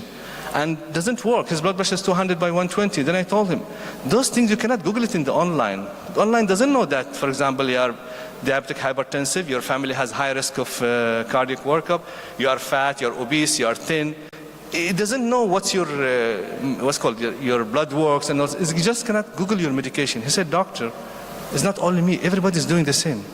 And don't think, you'll not lose your job. But I said, it's not a question of losing my job, you're going to lose your life with this one. You cannot just Google medication over the line. And this is what actually, those information has been put in the platform from different sources. Some of them are not even medical, putting the information. Some, I have even seen some papers, some people talking about medical aspect. He's not even have medical background. And this is really scary. The other is it can spread disinformation that based on extraction from available online content. Now, anyone can upload any information belong to his belief, his ethics, his background, and this will be uploaded. And those type of platform, or like ChatGPT or other one, they'll just collect this information, and if you ask for it, they'll just give it to you. They'll just feed you whatever they know. You don't know what type of things are feeding you, but this is what's available to the public. And this information can generate and spread non-medical person on online platform. That's what I said. Like, even non-medical person can put some information related to medicine, and people who have no medical background can use this as really this medical advice, or this is from the expert medical advice, which is actually done by not even experienced person in medical field. And this another issue is the privacy and security. These platforms are open to everybody, and the privacy and security, there's a big question about that. And data collected may be stored. Whatever, for example, you requesting for certain data and you present something, this will be stored. So all your data will be stored, and this also can be used, can be misused for the concern of plagiarism. I did some job, I did some research, I uploaded, then someone else come, take this one, just reframe it and present it as his own. This can be done on those platforms. And the main issue which I said earlier is scare me, especially with my child. If you depend on this, even our resident, medical resident, will depend on this. The other day I was discussing with one of my colleagues. One resident presented with case presentation. When I saw that case presentation, I was so impressed. I am in the emergency field for more than 20 years. I cannot do this type of things. So I told him, how did you do this? Who helped you? Who's the, for example, other consultant or assistant professor? He said, no, I did it on my own. And we find out some ChatGPT. So people want to start using this, they'll switch this and use this. This is the dangerous. The institution, the critical thinking skills, the communication skills, all will be lost. The humanity, this is my personal, I'm not sure, but please don't misunderstand me. The humanity will be lost. When I sit with you, I discuss with you, I talk to you, we can share information, we can learn. But if you are just sitting over the computer or whatever, getting this information from those platforms, I'm sure 100% has a lot of advantage and has saved a lot of work, a lot of research. But we have to be very, very careful in this. It has other side, which people has to think about it. We are very happy if what can give us but we have to be worried what it can take from us. This is what I think myself. And also, sorry, I went back. The other limitation, lack of accountability. It is just information, it's on the platform, it's your responsibility to take and do whatever you want with it. And cannot differentiate between ethical resources and non-ethical content. This is also one of them. And does not provide a credible, credible citation, and it can provide false citation to prompt, if prompted, and that cannot be found in the medical database. And of course, risk of bias. It depends about who uploaded this information, from where this information came, racial, gender, religious, and also systematic inaccuracies and stereotypes in this language, in the language, influenced by trained data and reflects social and cultural prejudice and the existence of data. This can lead to misunderstanding and spread of harmful and false information. Other than medical field, in general, this can lead to spread of lot of ideas, lot of ideation, lot of stereotype, you can say. It depends about who uploaded those information. And also that artificial intelligence uses a human annotators to identify and remove offensive content. We said like this one, and this is actually one of the important points, hallucination phenomena.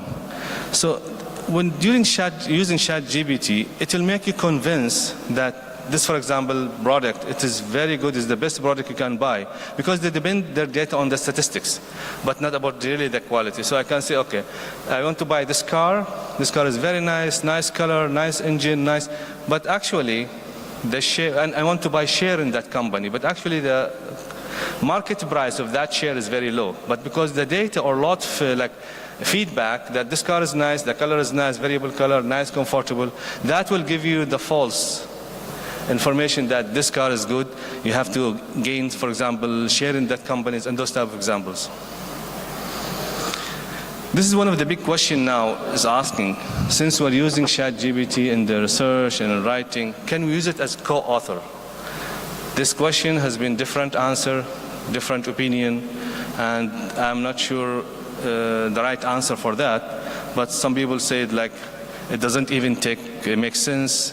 It is like dignity of science and use of ChatGPT as co-author, and it is fun, but it's not an author.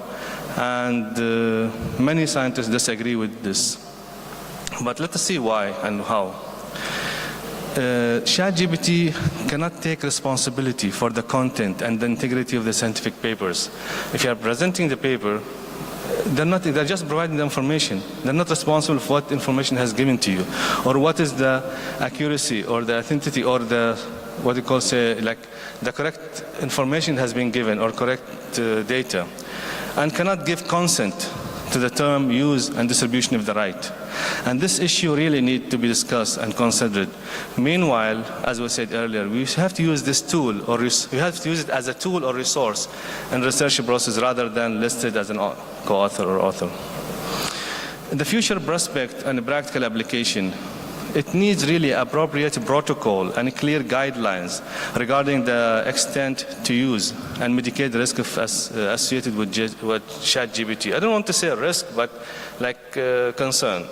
License and editorial policies need to be updated, whether GPT can be used in the work or not for research or for writing medical papers or no. And we have to have training separate model to filter the content generated by the language model reinforcement learning with the human feedback. And also the ethical issues is another concern. Here the ChatGPT, what's called ChatGPT, aided in the academic writing. It helped in learning tools and citation and attribution, and we have to understand the limitation while using it. And we have to edit and revise the information which we get from the ChatGPT. And we have, of course, 100%, we have to avoid the plagiarism. What we recommend for the ChatGPT use in academic writing, proofreading and edit. And artificial intelligence generated text thoroughly. We have to really check it out, and we have to close. If you use it, we have to inform. We have to state it that we are using this for a certain purpose, and how extent we use it, how long, what exactly we got from it. We have to declare it. We have to disclose these things. And whatever information we get through them, we have to really verify and we have to double check it. And multiple AI input can be used. It can be validated and diversified to generate the content. And understand the limitation of AI. It is not substitute for a human expertise and critical thinking. I don't think any platform or any information platform can really replace a human critical thinking, can really replace a human expertise. This is my personal belief. And other from the accommodation, data handling must be secured. Ensure data privacy and security. This is very, very important actually, merged in the place, and compliance with relevant data protection regulation. And we have to ensure data is ethically sourced and analyze the biases. And for continuous learning, stay updated about the latest advancement and the best practice in AI used academic writing. Still, it is part of our life. Still, it is with us. So we have to really update ourselves with the artificial intelligence and the ChatGPT's update.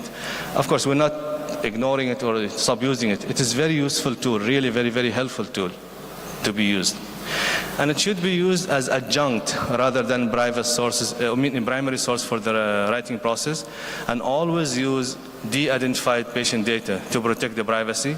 Disclosure of the use of the ChatGPT is very, very important. We have to disclose that we're using this information, we got it from what source. And cite it when you use the tool or source with the assistance. And AI generated text must be critically reviewed by medical experts and to validate it before using the content in a clinical or medical consent.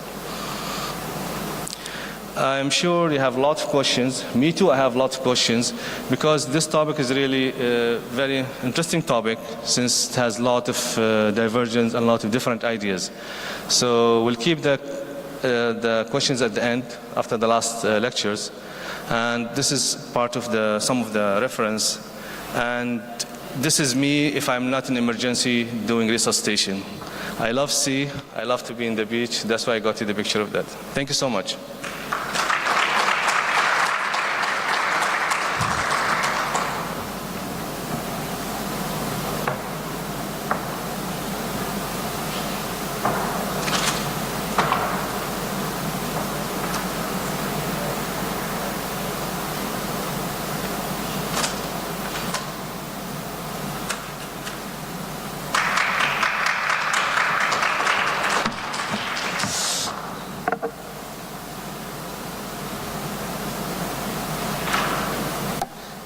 I think I did not, no need for me to introduce Dr. Seju. I think he has so many fans here and someone clapping for him. So please welcome Dr. Saju as associate professor in the Department of Emergency. And once he's ready, I think all those technical issues, but we'll put it in a few seconds. Thank you so much.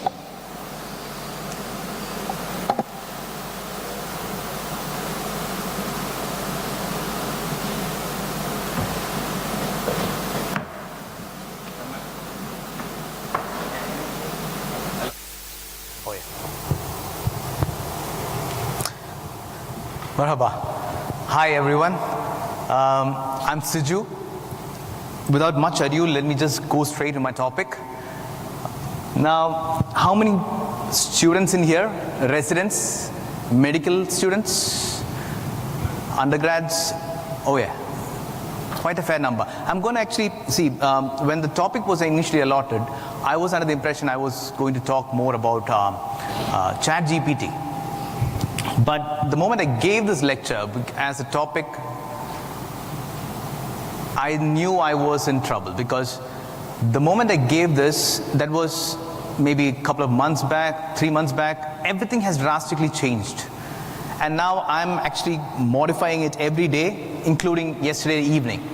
So without much further ado, let me just go straight to my topic. And I'm going to start by actually telling you what I'm going to talk to you about. I'm going to talk to you about the current landscape of artificial intelligence in scientific writing. I'm going to talk to you about the good, bad, and ugly of scientific writing using artificial intelligence. We'll go and maybe have some idea about the ethics behind the whole stuff. And Dr. Ibrahim actually made my life much more easier by actually handling all the nuances with regards to the biases. So these are my references, and I would want you to actually take a look at it, because you have the UNESCO, you have the WHO actually coming up with guidelines. In the Indian Council for Medical Research has come up with ethics of AI. So you can make use of these, and these has been my references for this session. And the last one is actually an inspirational talk, which I would like you all to hear, the AI dilemma. Now, I'll propose one question to you, everyone who's sitting here, and I want you to think about it to yourself. What do you think artificial intelligence means? What is AI to you? What is AI? See, when you've been hearing about machine learning, you've been hearing about deep learning. See, we've been hearing lots of stuff. It all just boils down to artificial intelligence. Machines, computers designed to make your system much more efficient in a way humans are thinking about. So many things. But what I want you to understand is, when someone says AI now, the car is still the same, but the engine has changed drastically. It's changed so drastically over the last couple of years that it's something which I want you to actually embrace, or maybe have a look at, because whether you like it or not, it's going to be around you, it's going to be across the board, and you're going to be part of it. So when I say AI, and let me just put just one thing up there. I'm just going to put large language models. You're talking about ChatGPT, I'm going to put large language models. When I say large language models, you're thinking more about text inputs, right? Your text inputs, you put your ChatGPT, but that's not exactly what it is. Every single thing up there is a language. You have text inputs, you have audiovisual inputs, you have sensor data, your GPS data. These are all languages. Now these languages are learning how to talk to each other. Keep that in mind. Keep that in mind when you're actually looking at it. I'll give you two examples. So this is a study by Cheng et al. From Singapore. They, to see beyond the brain, conditional diffusion. Simply put, they put a few people together in a room. They showed them a few images. They gave them a visual stimulus. They did their functional MRIs.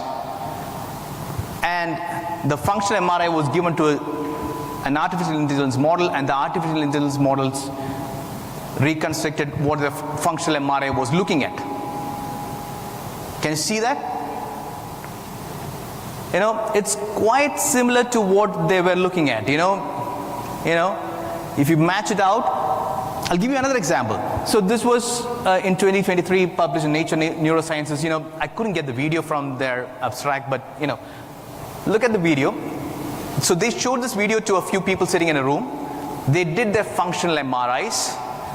They asked the artificial intelligence platform to look at the functional MRI and respond. So it said, I see a girl that looks just like me get hit on her back and get knocked off. So the mind reading machines are here now. So whether you like it or not, the mind reading machines are here. Now, is it a good thing or is it a bad thing? Now that's what we are here to discuss mostly. Is it all bad? How many of you say it's bad? How many of you say it's good? Oh yeah, nice. So let me put it this way. So you're all right. I mean, it's not necessarily bad. You've got all those problems coming up. And Dr. Ibrahim actually went through most of it. It's good in drafting editions. It's good in explaining to you with regards to what you do not know. It takes off the language barrier in most of the non-English speaking countries. From where I am from, I can't afford the Elsevier to actually do the drafting for me, but I can actually get ChatGPT to do it for me. I can correct my grammar. It helps me drastically with the way I can actually present my data. Now, I'm going to actually show some extra stuff for the students sitting here. You see, this is one platform which I keep using most of the times. It helps me visualize data. Now, this is orange, and by the way, no conflict of interest, no financial commitments. Just something which I use. So it's simple. You put your data in. You load up your data. You decide to actually. So this is me. I work mostly in snakebite and stroke. and this is snake bait data. So I put it, I want to see what my data looks like. I put a scatter plot. So I have all these options, and I do not know what to actually generate. Maybe, which gives me more informative projections. The AI does that for me. It actually gives me different options to actually scroll through to see what efficiently shows or depicts my data to the general audience. Now that's just one. Earlier when we used to do qualitative studies, we had to sit with the recordings, get the whole recording done and, scribe it down. You have a scribe scribing it down. You go through the data parameters, see what is, and you have the newer analytics softwares which you can use. Yeah, of course, yes. But here I'm just putting it in corpse, and, I have my whole data set ready up for me. That's what they were talking about mostly, about anti-venom development, about Hypnale. The word cloud is built for me. Now, it took me just that many minutes to actually get it done. Now, I'm doing a PhD in coagulation disorders, so and doing a literature map to see where my research stands right now. That's me there. How many of you has cited me? Whom did I cite? Earlier, like he was saying, I had to take all these literature, sit down, timeline map them, and then see what happened where. Now I can do it in a GIF, in a press of a button. And for the students sitting here, I'm pretty sure you guys are already doing this. I mean, you have all these, this is Tommy up there. You can actually use AI to actually generate images for you. You want to decide on what kind of a template you want. You want to actually decide on what you say you want to do a study in the near future landscapes. You put it up. You could get the AI to actually edit your slides for you, get your text materials for you. You can actually rewrite the text materials. Maybe if you want to actually have a change in the image, say a brutalistic concrete architectural structure in the Icelandic countryside, it generates it for you. You have your slide made. Voila, done. It took me, less than a minute? So, yes, not necessarily. It's going to make, it's going to do this. But is it all good? So that's what I want you to actually, think about. Is it all good? Dr. Ibrahim was actually putting it up in a very nice way. You have the complexity of the review, which this algorithm right now doesn't understand. Probably it will start understanding in the future. I put in something called GIGO out there. Anyone know what GIGO means? Yeah, garbage in, garbage out. You put in garbage, you're going to get garbage. So whatever, it's all pre-trained, right? So your input matters. So whatever you put in, if you don't know what it is, and if you have no clue, and you're going to get garbage out. Now, and with regards to the bias, there's so much biases with regards to confirmation bias, contextual bias. These are there. Now, I'll put a picture up there for you. Can you tell me which one is AI generated? Who says it's, let's say, that's A and that's B. Which is AI generated? Why? So this was me actually putting up a image of saying a very relaxing man on a chair looking at the sunset with a fishing rod in hand. The reason why I put this image up is because it might give you this belief that you're going to make this AI is going to make your life easier. How many of you feel so? Your life is going to be easier with AI around. Okay, I'm going to put it this way. See, now when, say, we both were students, and he did the particular topic in last 3 minutes using AI, I've been working on it for the past 1 week, and he's giving out a better result. Like it or not, I'm not going to be the guy sitting with a fishing rod. Those days are gone. As technology is going to advance, I'll have to run in his space. Keep that in your mind. You're going to have this problem where you will have to catch up with the technology around you. It's a choice. You can choose whether or not. You can be the Hemingway. You can be the guy sitting with the road. Relax, take it on your own pace. It's up to you. But this is a choice which you'll end up making. So, how do you use AI responsibly? Let me put that as the last question.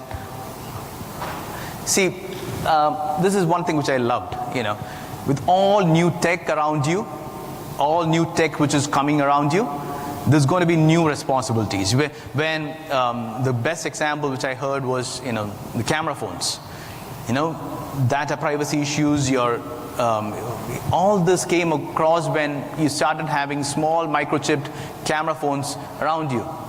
So these things are going to change drastically around you. And with all new tech, a new class of responsibility comes, and if the tech is not regulated properly, it's going to end up in a rat race, and the rat race is going to end up bad. Now, I'll put one thing here. This is the interesting paper, Theory of Mind. Theory of Mind.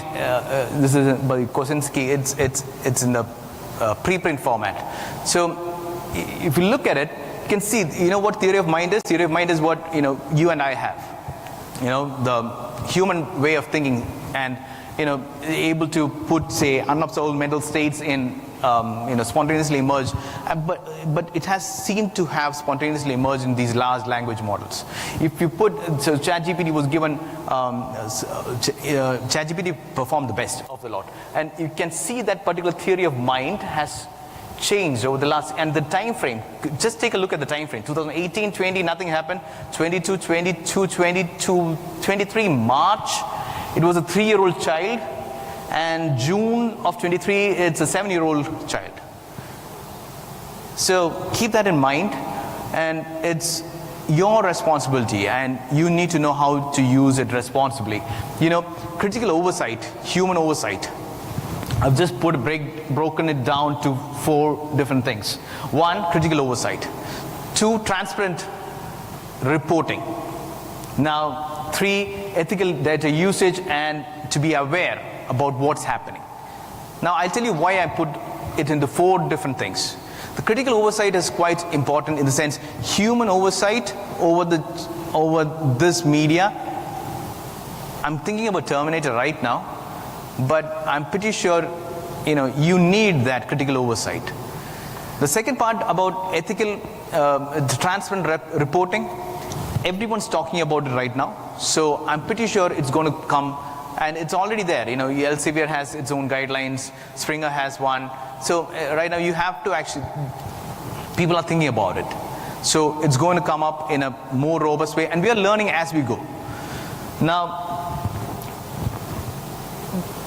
the third one, be aware of the biases involved. I want you to be aware of the biases involved in this particular using of AI. Keep that in mind, because if you do not know what you want to, and yesterday in David Carr's lecture, he was actually mentioning, unless you know it, you will not see it. Unless you know it, you will not see it. So if you do not know it, you will not be able to actually see these biases. So you need to know what all biases are involved. I'm not going to go into the details of the same, but still, I want you to actually keep that in mind. And the bottom line is going to be that with all great power,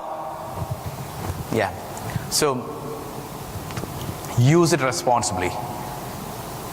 Now, keeping that in mind, I want you to actually have an overview with regards to the ethics involved in AI, and the UNESCO WHO guidelines and, say, the Indian Council of Medical Research guidelines are excellent. And since we are already talking about it in lots and lots of different medias, I think we are in the right direction. I'm going to leave the question about whether we are in the right direction to you. And when you're writing, see, the LCB has got, it's got its AI-assisted technologies in scientific writing. They got Springer's actually having their own policies now. So I'm going to leave that question to you, whether we are in the right direction, because the responsibility resides in you, in using this technology responsibly.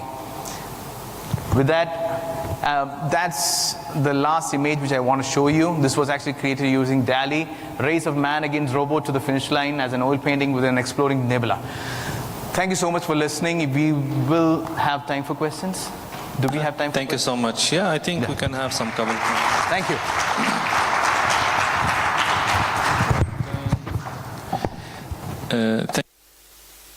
Thank you so much, Dr. Siva. Actually, we have a couple of minutes because I'm sure you're more interested in lunch now. So any one or two questions we can take in the whole for the whole sessions, just raise your hand. Yeah, lady up there. So if you have mic, someone. Yeah. Hello, and thank you for all your presentations. My question is for Dr. Ibrahim Cünde, for you. I'm just a beginner in AI, so my question could be a very beginner level.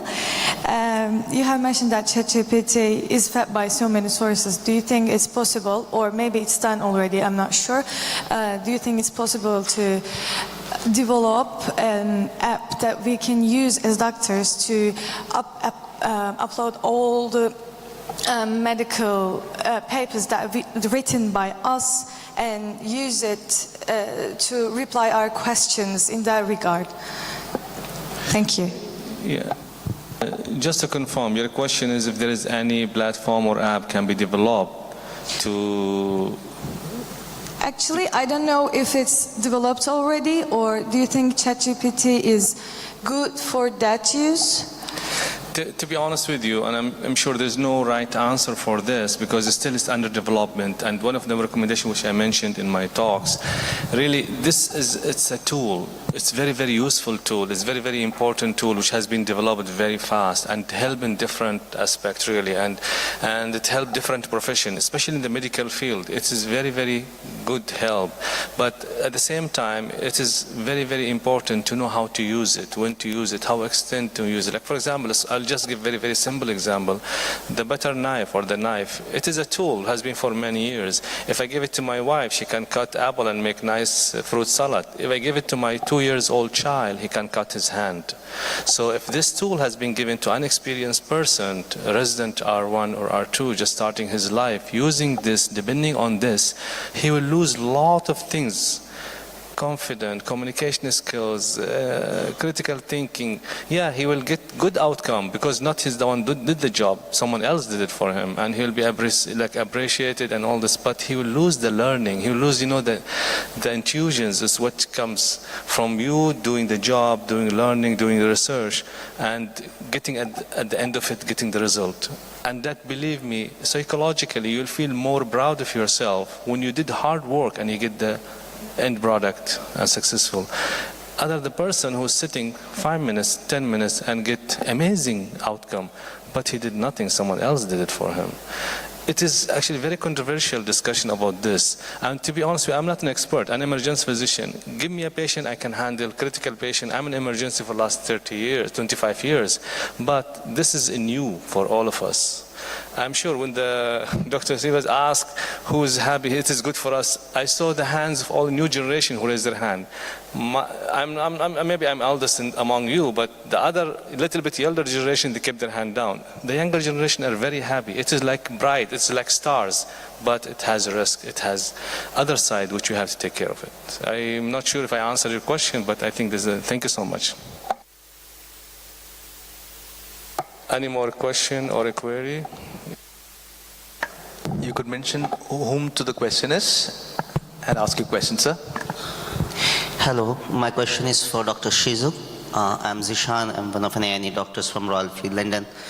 Dr. Shiju, regarding the AI, the concept you have just taught us today, don't you think it is more important for us to conduct more workshops regarding the use of AI in the recent forms, and there should be an inclusion of an AI in academics as we teach the students through the residency program? What do you think of it? Let me repeat your question. Your question is whether we should include more workshops with AI, right? AI, how to use an AI in the practice. Exactly. So I'm going to echo what he just said, and coming back to what I was saying also, using AI responsibly. How do we use it? Now, yes, you are absolutely right. In the sense, we need to have, and I'm pretty sure it's going to come up in the next few months, I guess. You're going to get all these workshops. Who's actually going to? Because see, even so, I've been using artificial intelligence for multiple purposes, including a systematic review recently. But I've been using AI, but it's running so fast, I'm unable to keep up with it. The moment I gave the topic for this lecture here, it's changed so drastically. And For me to actually keep up, and I'm seeing such a big exponential curve that I do not know when's the right time to start, but I think it should be now. Because if we are going to let something grow this exponentially without any responsibility, we will end up in a rat race, which is going to end up in a disaster. So yes, you're right. We need those workshops now, and it is going to be an eye-opener for most of us. Thank you, sir. Any more question? One more question before lunch? Any ideas? Any?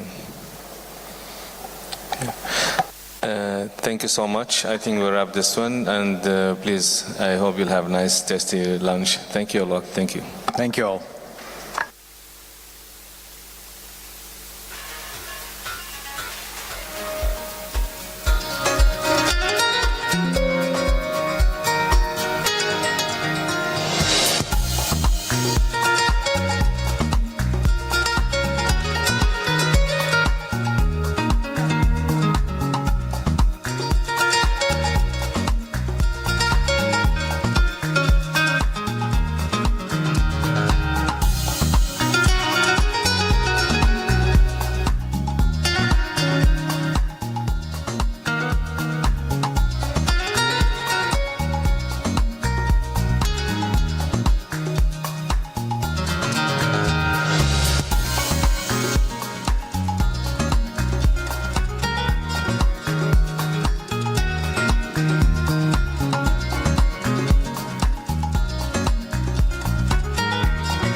Primary survey has not revealed any identifiable major injury except a graze on a left thigh and a bruise on a forehead.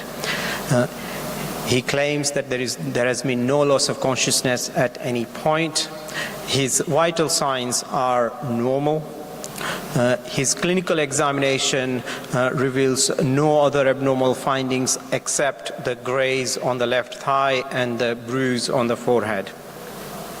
And there is evidence of alcohol consumption, but the patient has mental capacity and he's sober, and he refused immobilization by the paramedic crew and also in the ambulance triage area.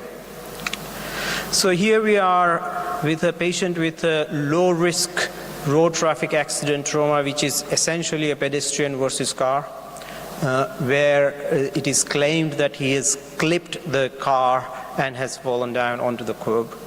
And his all other examination is normal. And the question really is whether to do a whole body CT scan for him. So to answer this question, we're going to look at what the current literature tells us to do with regards to this patient.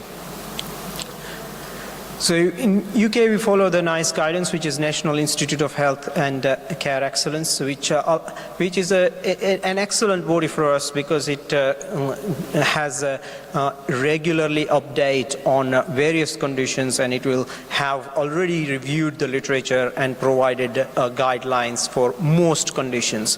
And there is a guideline on major trauma assessment and initial management, which states that for whole body CT scan should be done for multiple injuries and in patients with blunt major trauma and suspected multiple injuries. Patients should not be repositioned during the whole body CT scan. and use the clinical findings and the scanogram to direct CT of the limbs in the adults with limb trauma. So the question here is still, are we going to say that we suspect multiple injuries in this patient with low risk road traffic accident and only a graze and a bruise on a head? Second is a high energy head injury guideline gives a definition for a high energy blunt force trauma. Interestingly, high energy blunt force trauma is not defined within the major trauma guidelines, but it's defined within the high energy head injury guidelines. And it basically states an injury arising, for an example, from a pedestrian struck by a motor vehicle, an occupant being ejected from a motor vehicle, a fall from a height more than 1 meter or more than 5 stairs, a diving accident, a high-speed motor vehicle collision or rollover motor accident, an accident involving motorized recreational vehicles, a bicycle collision, and any other high energy mechanism. So it specifically states a pedestrian being struck by a motor vehicle. However, in this case, the history given to us is that he was clipped by a motor vehicle and that he hasn't lost any consciousness. So the question remains whether we would do a whole body CT scan based on what we have read from the NICE guidance. Looking at further literature, there has been an attempt to answer this question by Richa Arora and Abhishek Arora, where they looked at a retrospective analysis of 150 cases of polytrauma who underwent a whole body CT scan in 2017. It was a single center tertiary care major trauma center in North England. And of those 150 patients, including in that study, the whole body CT scan was positive in 46 patients, that is in 104 patients, while 46 patients, the 30%, had normal scans with no trauma-related pathology. The 25 scan requests were made due to high-risk mechanism of injury with no obvious clinical concern and were found to be normal in 20 cases and showed very subtle injuries in the other 5. So the authors concluded that a good clinical examination can reduce the high number of unnecessary high dose of whole-body CT scans. So the question still remains whether we would do a whole body CT scan on our patient or not. Looking further, there is a further analysis of whole body CT trauma based just on the mechanism of injury, or an analysis of more than 3,900 patients at a tertiary trauma center. And this is from a retrospective cohort analysis of over 10 years from a single center in Australia. And in these 3,920 patients who met the inclusion criteria, about 40% had a positive CT scan. This is an important confounding factor to consider when looking at the literature with regards to the trauma CT scans. It is the positive rate which determines what the thresholds has been used to actually conduct the CT scan in the first place. So in the first study, we had a positive rate of 70%. In the second study, we have a positive rate of 40%. So they already had a relatively low threshold to actually do CT scans. However, the authors concluded that in high energy trauma, they should consider the whole body CT scan based on the mechanism of injury alone, regardless of the clinical examination findings. So the question still remains whether we would do a whole body CT scan for our index patient. Looking further, we have an outcome of doing a selective CT scan versus pan-CT, which is a whole body CT scan in elderly trauma patients, a retrospective analysis of a level 1 trauma center in the United Kingdom. So these analyses looked at 481 patients who underwent the whole body CT scan or a selective CT scan in 2018, divided into multi-system injuries and single system injuries. So this is a retrospective analysis from a trauma audit which is done nationally in United Kingdom.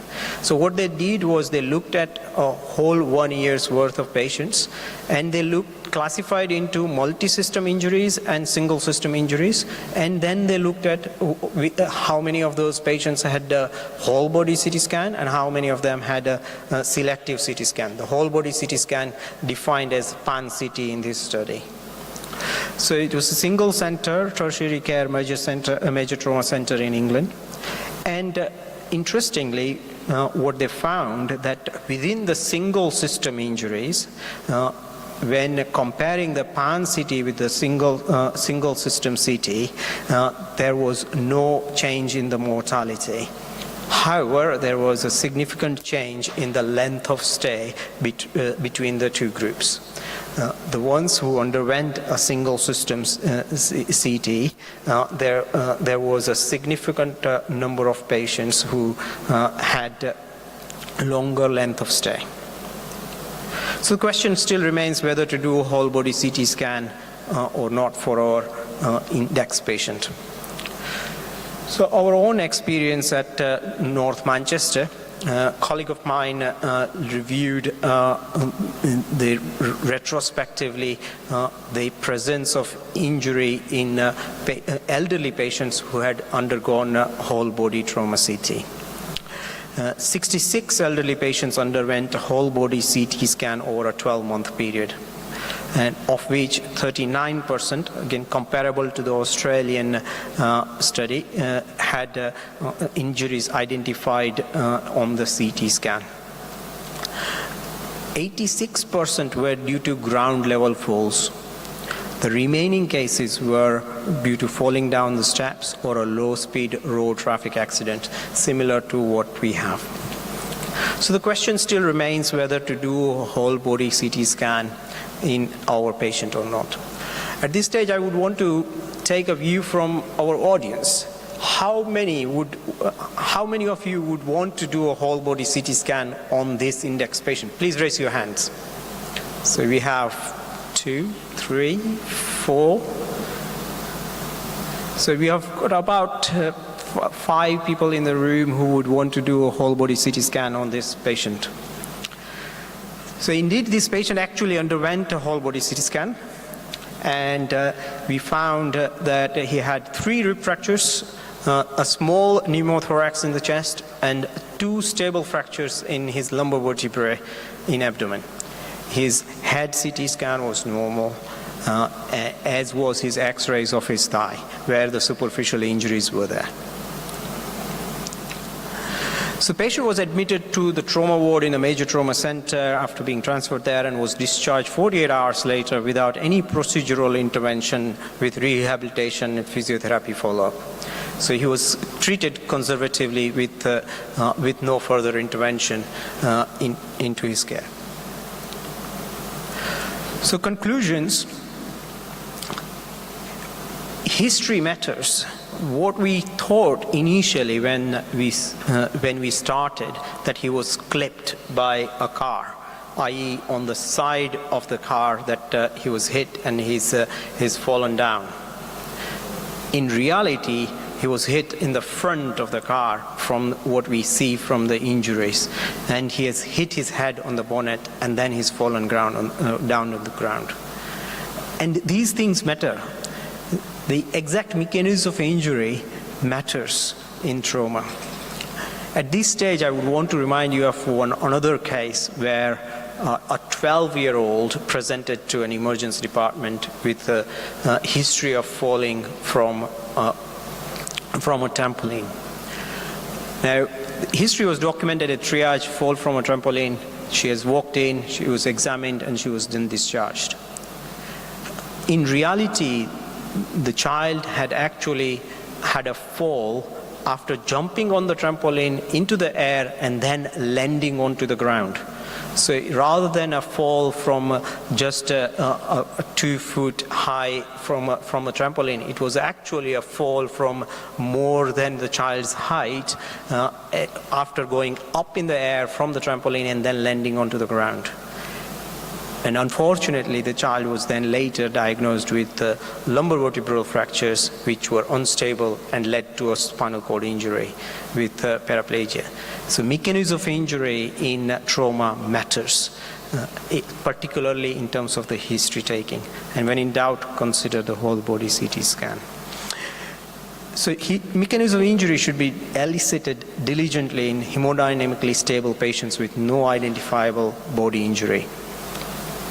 The evidence of superficial injuries in 2 areas of body should raise suspicion and consideration for whole body CT scan. So this is the top tip here. This gentleman had a bruise on his head and a graze on his thigh, which alerted us to think that the body in the middle could have sustained an injury because there were 2 body parts which had contact with some form of blunt force trauma, whether it is from the bonnet or whether it is from lying down on the ground. We presume that the thigh injury is from the front of the car, and head is actually from him hitting his head on the bonnet of the car.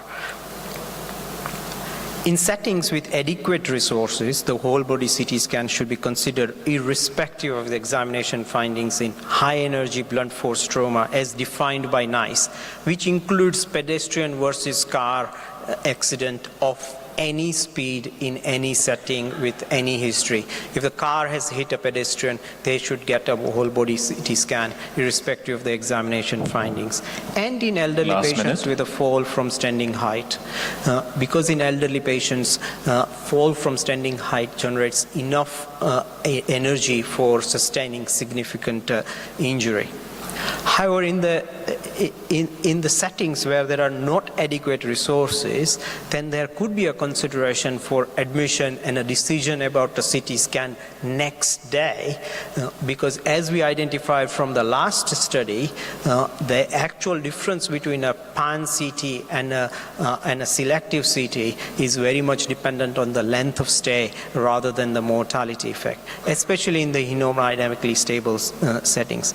In the settings where we are, whole body CT scan is much more cost effective compared to actually admission into the hospital.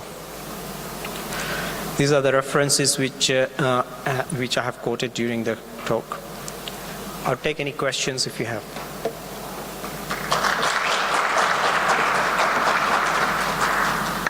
Any questions from the crowd? We have 2 minutes. If not, we'll move to the next session. Thank you very much.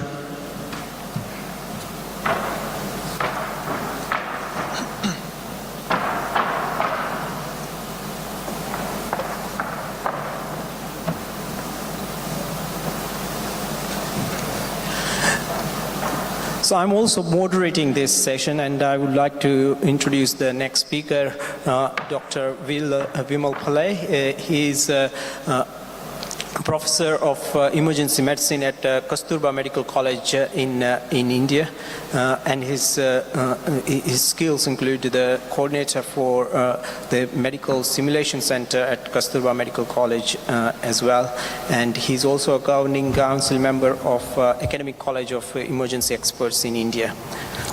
And he's going to be talking to us today about taming the bleed, viscoelastic assays in emergency medicine. Thank you, Dr. Himanshu. Welcome, everyone. I guess we all had a big lunch, so we'll try to keep it interactive. I'm going to talk about, I'm an emergency physician working in India. I work in Kasturba Medical College. I've got no financial disclosures for this talk other than the fact that I've been teaching resuscitation courses in trauma for more than a decade now. So what am I dealing with? I'm going to start off with an index case like before. So it's 3 a.m. in the emergency department. The usual story for all emergency physicians out here. Can I have a show of hands People working in the emergency department? Okay. Residents in the Department of Emergency Medicine here. Okay, I've got a few residents in emergency medicine too. Perfect. Perfect. I think you guys will make more use of this than the others. So you've got it's a typical case. It's a case that I've managed last month. 3 a.m. in the morning, you get a young male, head-on collision, comes up with some patterned aberrations over the chest, a big swollen thigh on the left side. The limb length is also discrete. Now he comes completely altered. How do you manage? I think people might talk about ATLS. Yes, sir.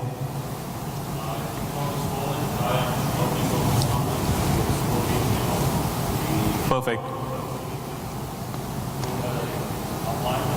Agree, the musculoskeletal component. He's also altered. So you're thinking a brain injury part, so you want a CT scan done. Excellent. So we went on with that. The challenge here, however, is that the triage nurse comes to me and tells me, so the patient is in shock despite giving fluids. We do give a lot of fluids in the emergency department. The patient's still in shock. Now that's going to ring a bell somewhere. What are we going to do for a patient who is persistently in shock? You want to give blood. You're thinking blood, right? You're thinking some strategies to reduce the bleed, right? So we'll talk about how you can change your thought process for managing a refractory shocky patient post-trauma. Emergency medicine is nothing but you recognize patterns, you translate the knowledge that you have, and you have the courage to take the best decision based on the limited knowledge you have at that point in time. Because retrospectively, and I'll tell this to all residents in the room, retrospectively, every other consultant would come to the ER and say, you didn't know this? Retrospectively, they'd come down and say, we had more information, you guys didn't do this in the beginning. So that's a curse that we're born with, the responsibility that we have to work with limited information. We'll talk about some newer strategies in managing hemorrhagic shock. We'll talk about a case-based approach, something that I do day in, day out for hemorrhagic shock in the emergency department. Shock, we all know, it's inadequate perfusion to the tissue. It's not just a low BP. We know that trauma is a leading cause of mortality. There are stalwarts managing trauma in this very room, and you'll hear from them in a bit. Trauma, it just doesn't kill, it kills more than 40% of the world. It just leads to poor quality of life. And that is the reason we just don't need buildings for trauma care. We just need processes in place, systems in place for trauma right from the field to rehabilitation. That is what the focus should be.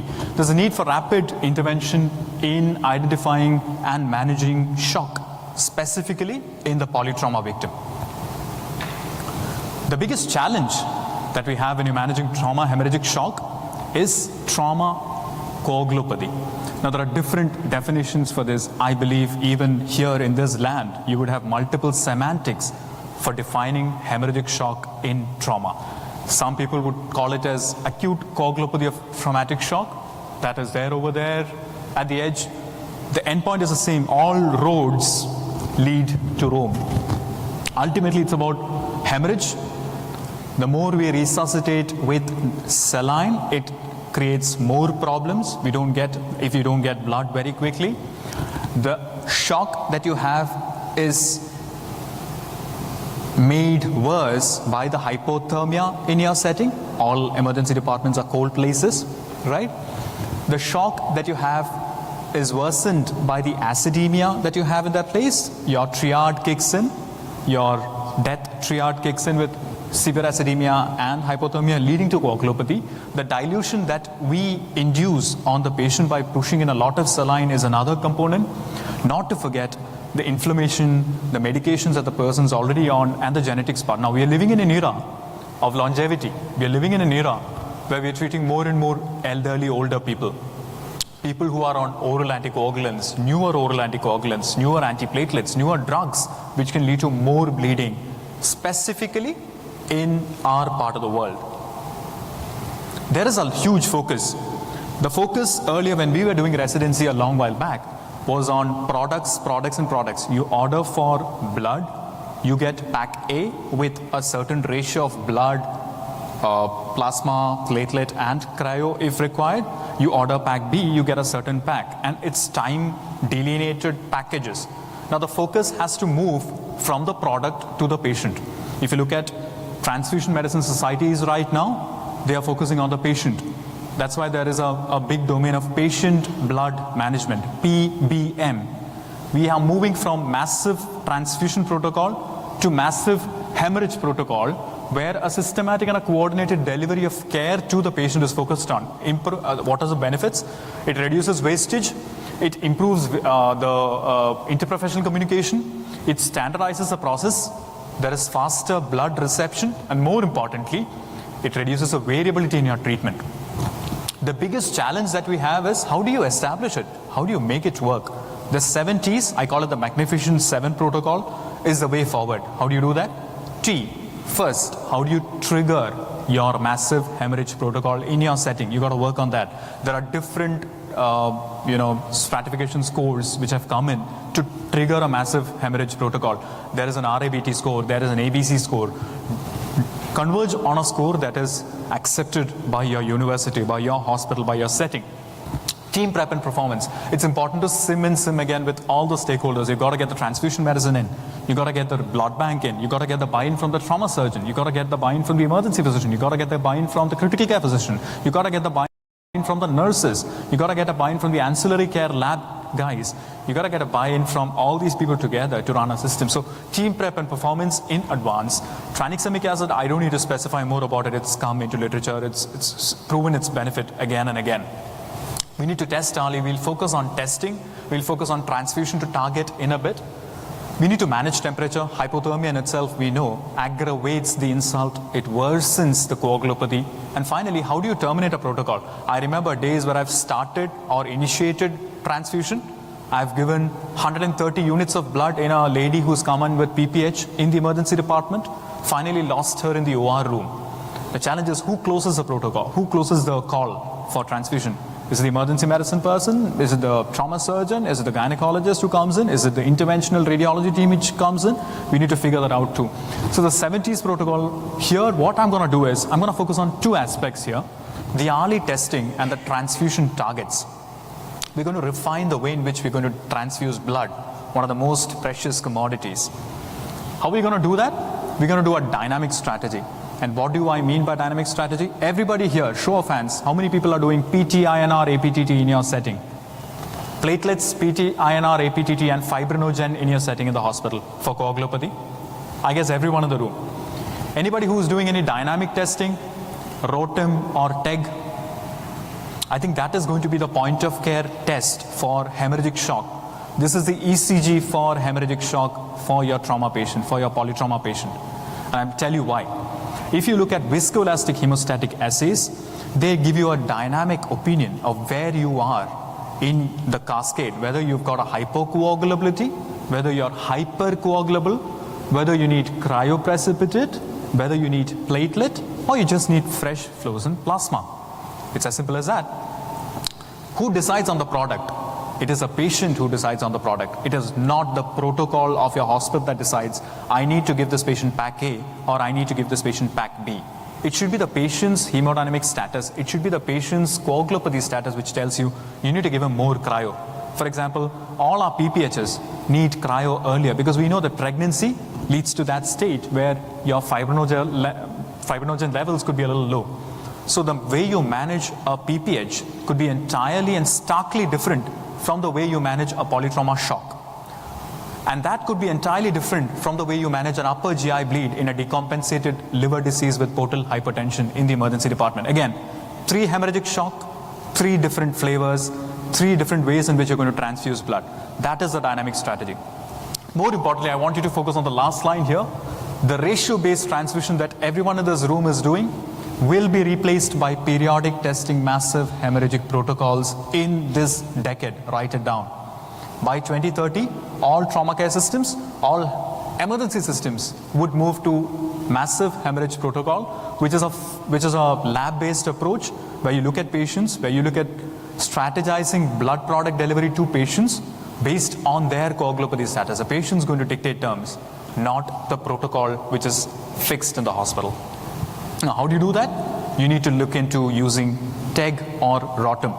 So my center, I use TEG. I have no financial disclosures. I don't work for any company. Thromboelastography is something that we worked on, not just for shock. We do a lot of TEG for snake bites. And 3 years back, we have a pandemic. I hope people still remember COVID. We used a lot of TEG during COVID, and it made a huge difference for us because COVID is a hypercoagulable state, and it helped us treat patients better. So we'll look into how it guides transfusion therapy. We look into how you get objective evidence for endpoints of resuscitation. Now, when you start blood transfusion, the biggest challenge for us is how do you alter the dynamics of blood transfusion from paper to the patient who comes in with shock. The biggest challenge for us is we depend on lactates, we depend on endpoints for perfusion parameters, which might not be the foolproof method. For example, you continue giving fresh frozen plasma or even platelets, or let's say other parameters other than cryo to a hemorrhagic shocky patient post-partum, it is going to be catastrophic. You are going to end up with a patient with possible transfusion-associated circulatory overload TACO and transfusion-associated lung injury. And we've burnt our fingers enough to know that you need to go for cryo early. Same thing with upper GI bleeds. You need to ensure that thrombocytopenia is not your target. Your target is the coagulopathy that the patient is coming with. And that can be worsened with our volume resuscitation in the emergency department. You need to dictate terms on how you can correct the same. Now, if you look into the method, it's all in a cup. I call it the cup and pin method. You take in a cup, a pre-warmed cup, either the cup rotates or the pin rotates. You have a shear strain on the cup. It forms a clot, a thin clot, and you measure the clot stability. The mechanical activity is converted into electrical activity. Where have you heard of that? Residents in the room? ECG. You look at mechanical activity or electrical activity, and you convert it into some mechanical activity on a piece of paper, right? So this is what happens with this also. You basically look into the formation of clot, the time to formation of clot, the rate of formation of clot, and the stability of the clot. Now, what do you get? You get something called a graph in TEG. Thromboelastography gives you a graph. You start off with vessel injury, and then you form an immature clot. You have the R time or the reaction time. For the residents in the room, R time is reaction time or the time to clot formation. You have the K time, which is a pre-specified clot strength or the strength of the clot. You have the alpha angle, which is a rate of formation of the clot. You have the maximum amplitude or MA, which tells you that it's a very mature clot. The clot is strong on its own. And you have lysis at 30. Now, it has implications not just in trauma, but we in our region, we've got a lot of hump nose pit viper bites, pit vipers. They do lead to a lot of coagulation problems with us. COVID has led to a lot of coagulation problems. Again, we could have a lot of solutions to how to manage patients using this. Now, if you look at the first half, that leads to the clot formation part. And if you look at the second part, that leads to the fibrinolysis part. Now, what we need to do is, we need to use these parameters to just check up where your patient is. Is he in the clot formation pathway, or is he in the fibrinolytic pathway? Where is he in that balance? I'm not talking about static parameters where you look at one fibrinogen level value and the fibrinogen is very low. But the time which is passed when you get that value in hand, the patient would have received more blood, more fluid, and would have passed that strategy long ago. So you need to think of dynamic strategies here. So just to look at normal parameters, your R time would be 5 to 10 minutes. You treat it with FFP if your R time has a problem. Your K time, your kinetics time, it is a fixed strength of the clot. Your problem is with fibrinogen, you need to give cryo. If you have the alpha angle which is deranged, you think of cryo again because it's a fibrinogen problem, stabilization, strengthening of the clot. Now the next two, the lysis at 30 minutes would be because of fibrinolysis. So if that is excess, you need to think of tranexamic acid or caprioic acid, epsilon aminocaprioic acid. Now, maximum amplitude, you need to think of platelet dysfunctions also. So we had reviewed this in dengue patients with hemorrhagic shock. It's another important entity that this thing would help with. Now, let's look at a rough estimate for the learners in the room. The R time, the K time, and the alpha angle, if it's increased, you have hypocoagulability. The maximum amplitude and the lysis, if it's increasing, you have hypercoagulability. Let's get this straight. Now we're going to move into two cases, just two simple cases. We're going to figure out how this is going to help us. Now, the first case is the index case which I started with. It's 3 a.m. It's an emergency department which is quite busy even at 3. I have that patient coming in post-trauma, young male, 23-year-old male, belligerent, completely drunk, post-trauma. We're thinking head injury. We're thinking hemorrhagic shock. The nurse keeps telling me, sir, he is still in shock. What do you do next? I try to give blood. I give 1 pack of blood. At the same time, I send a TEG. What does a TEG tell me? TEG tells me this. If you look at the graph, it might appear a little alien to you because you're not seeing it on a regular basis. I want you to focus on the... 5 minutes warning. I wanted to focus on the table below. If you look at the table, your R time, your K time is a little deranged. Your alpha angle is normal. Your maximum amplitude has come down. Your lysis has gone up. That means it is lysing a lot. That means you are in a hypocoagulable state. That means you need... This is suggestive of early trauma-induced coagulopathy in trauma. Polytrauma patient with early trauma-induced coagulopathy. Mind you, giving blood alone will not help. You need to think of cryo early in this case, not just plasma. Now, next case, elderly male, upper GI bleed, almost 300 ml of blood he vomits out. He's a known decompensated chronic liver disease. We're thinking shock. Elderly male with a BP of 90-60, residents in the room, would definitely manage with fluids and then ask for blood. The moment I sent a check for him, I did the same. I did the initial resuscitation. He was bleeding too much. I did initiate the massive transfusion or hemorrhage protocol. In our setting, we gave PPIs, we gave octreotide. I asked for the SB tube so that I can place off the Sengstaken-Blakemore tube to prevent more bleeding. And then I checked up on the values, severe shock, hemorrhagic, hypo, you've got platelets which are on the lower side too with an APTT more than 120, static value. I sent for the TEG, it turned out to be like this. If you look at the values, again, the lysis is happening at a high level, at an extremely high level, the lysis is happening, and then you have the MA on the lower side. Again, suggestive of hypocoagulability. Again, you need to think of adding platelets and cryo and not just blood. If you keep on giving FFP, fresh frozen plasma for him, it's not going to help him.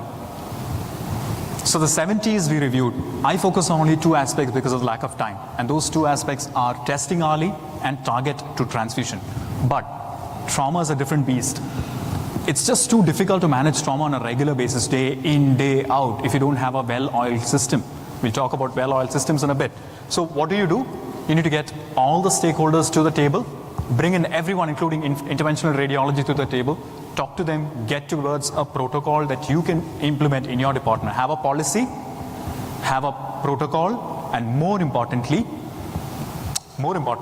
you have to ensure that your policy is implemented and your protocol is implemented well. Ensure that the processes are in place. Create a simulation team where you can collaborate more and more with the whole team and avoid a one-size-fits-all. Me bleeding a lot might be very different from you bleeding. And us having an understanding of what differences are there for us to transfuse blood would lead to that life being saved. Ultimately, it's about periodic testing and accelerated diagnostic protocols incorporating viscoelastic hemostatic assays.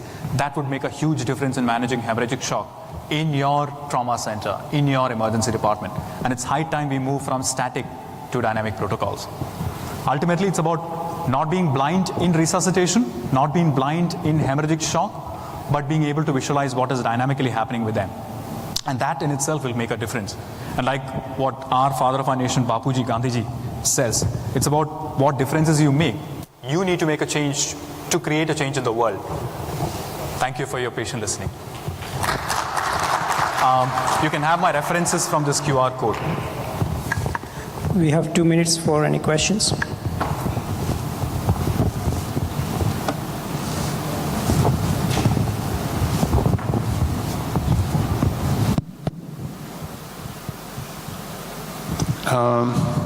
Like me, much of this room is working in the emergency department. Also in emergency, when we saw the hemorrhage shock trauma, our main goal as soon as possible to send the patient to surgery room. So we generally have less time with the patient instead of rare cases. So what do you think about? Also, you mentioned that hypocoagulopathy is more risk for these patients in hemorrhagic shock. To use in a sudden time synthetic factor X3s for coagulopathy. What do you think about? Right. Thank you, sir, for your question. Very pertinent. You have little time with you before you transfer the patient. The rapid tech that we do in our institute, it takes 20 minutes. It's a point of care test. Like a blood gas that you send, blood gas is even more quicker. But a point of care test which gives you information in 20 minutes rather than 4 hours, where you get a PTNR, APTT, platelet, CDC later, would give you enough time to do something in the beginning itself. And it's important to do things in the beginning well. Because if you do things in the beginning well, you would let down or bring down the number of days a patient presence inside or stays inside the hospital, stays inside the ICU, stays on the ventilator also down. So your surgeons would definitely be helpful or thankful to you guys doing the right thing in the beginning. So maybe this is a way forward. Thank you again.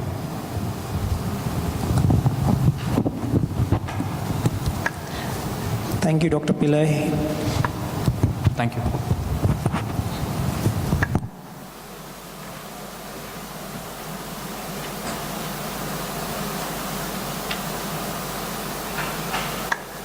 So we now have a next talk on lethal hyperkalemia during massive transfusion protocol after preservation period of red blood cell products was extended.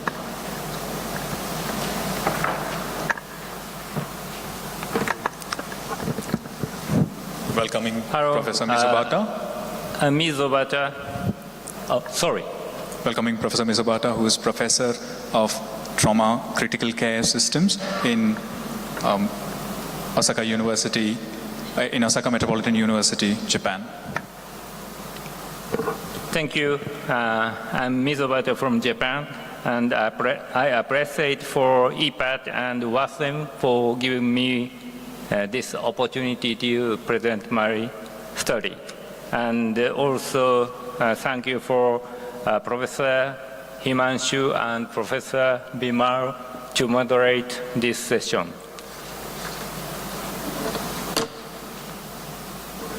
But first, I have no COI for today's presentation to be declared.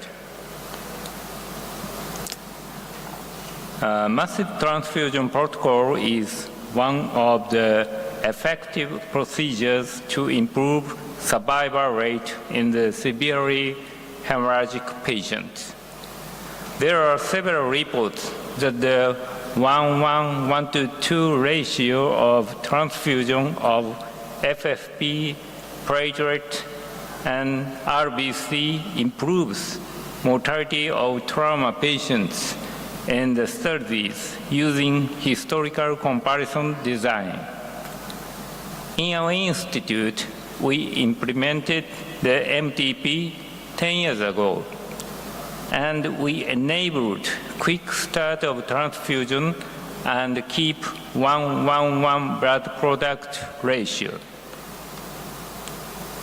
In Japan, the Japanese Red Cross Society is working on the blood donation system and the supply of blood products to hospitals. Recently, the society issued a notice of their approval to extend the preservation period of red blood cell product. This extension is, of course, evidence-based and mainly promulgated to reduce costs and avoid the destruction of limited resources. However, when massive transfusions are administered under the massive transfusion protocol to treat hemorrhagic patients, the incidence of adverse events related to this change are not well known.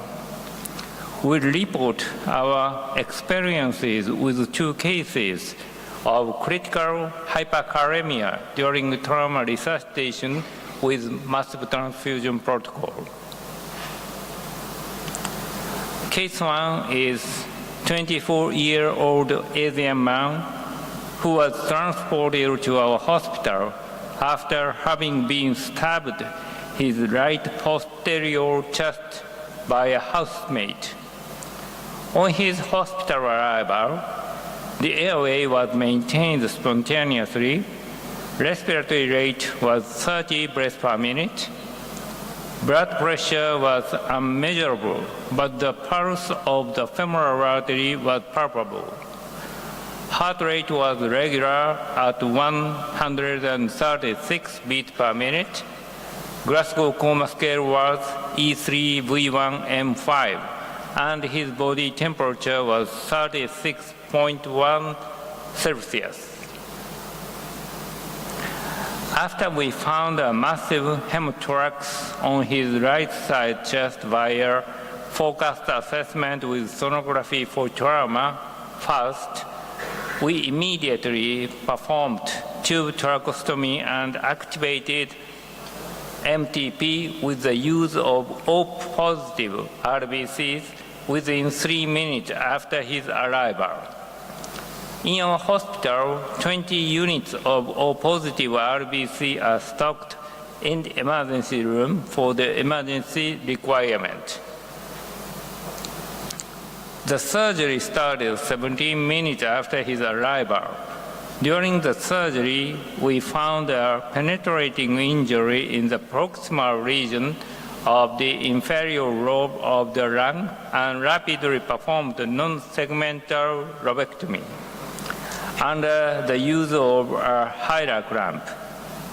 However, even though quick hemorrhage control has been obtained within 35 minutes after the patient's arrival, he went into ventricular fibrillation during the surgery.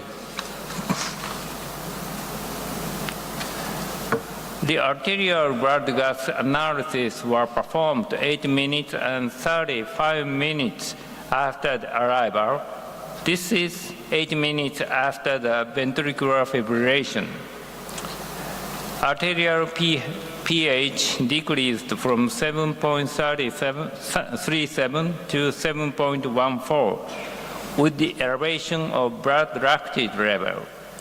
The potassium concentration increased from 3.5 to 8.9 milliequivalent per liter. This elevation of the potassium concentration was supposed to be the cause of the lethal arrhythmia.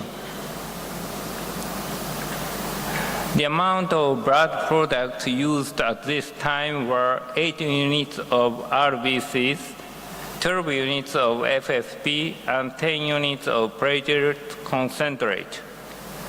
The calcium-ion products were not yet administered when ventricular fibrillation was observed.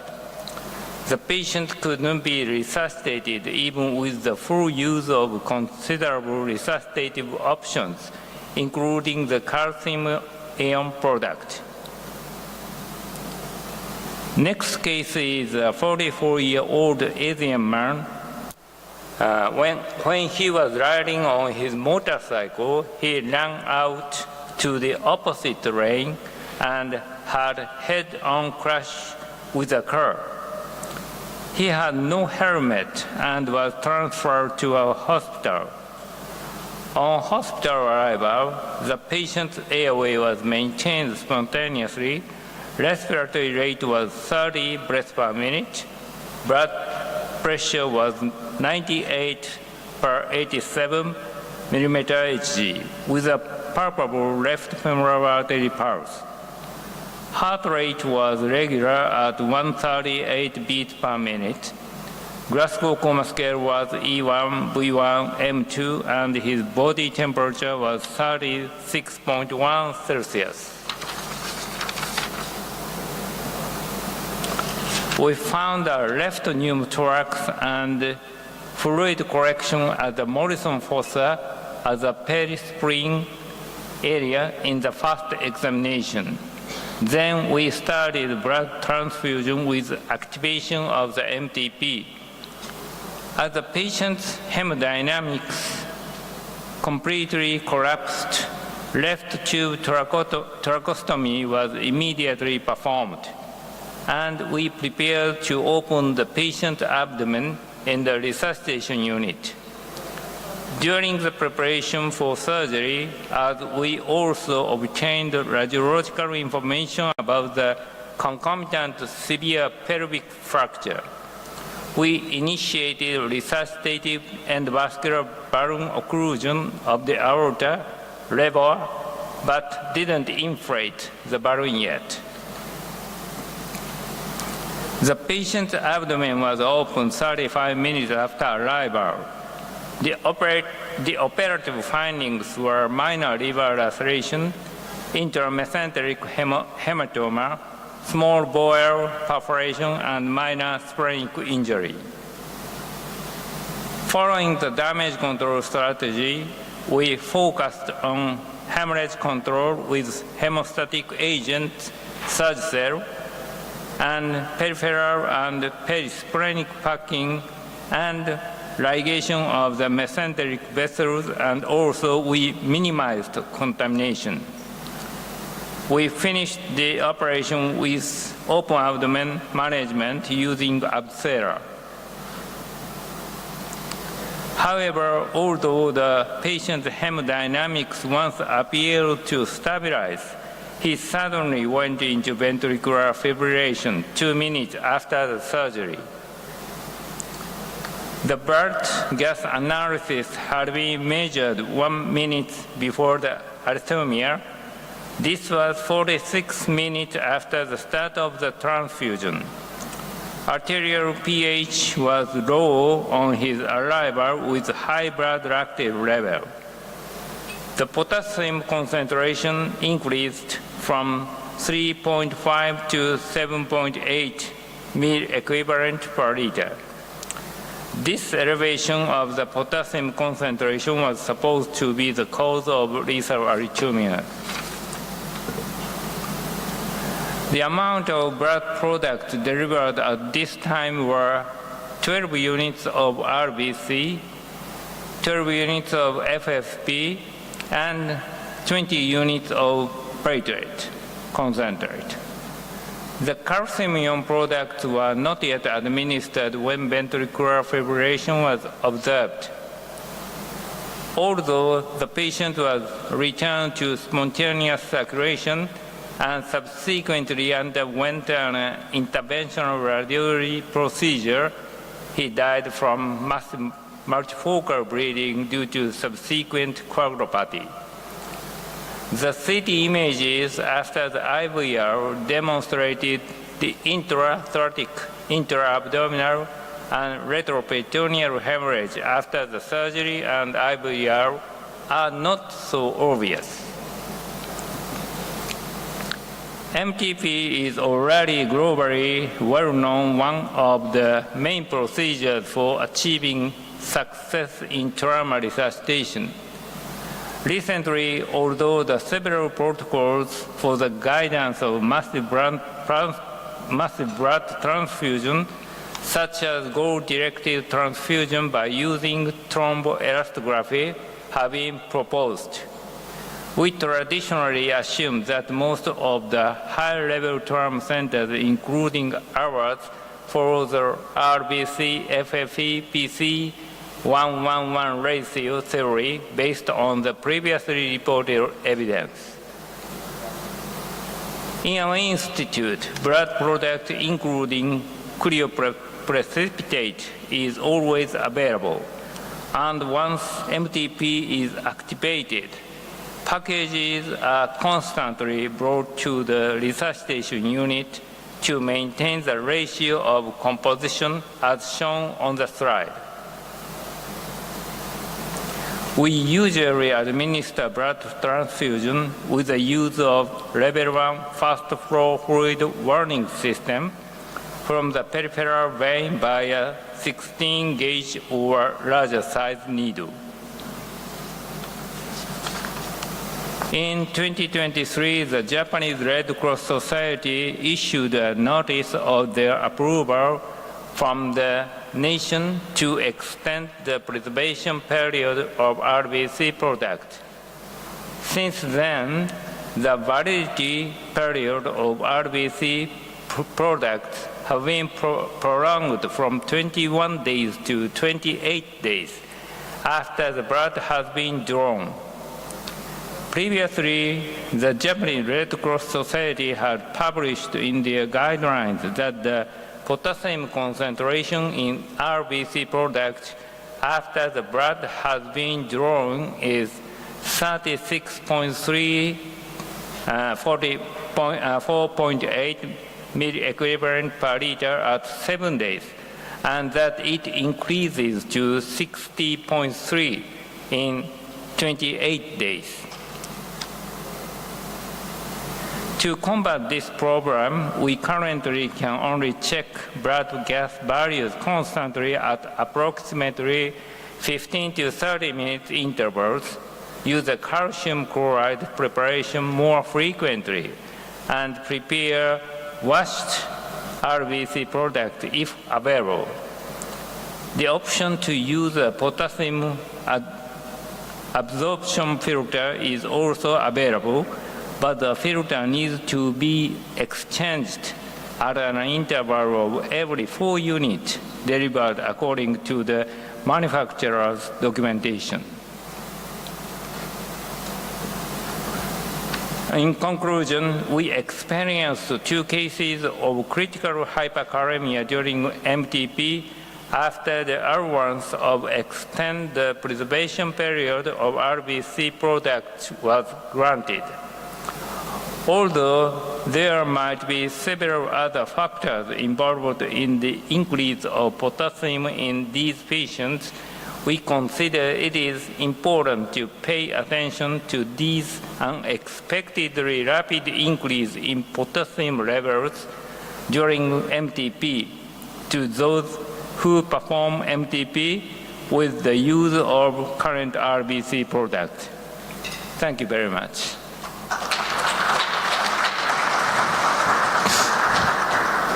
Thank you, Professor Misabata. Any questions for Professor Misabata?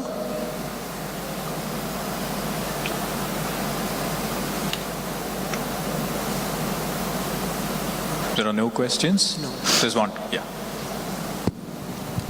How practical, thank you for the excellent presentation, but how practical changing the filter for the potassium during a perfusion every 4 hours, and the amount of blood transfusion in this patient is quite extensive.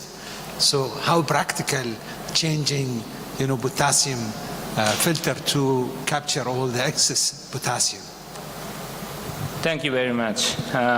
Yes, I know that the filter for the potassium is recommended to change every 4 units.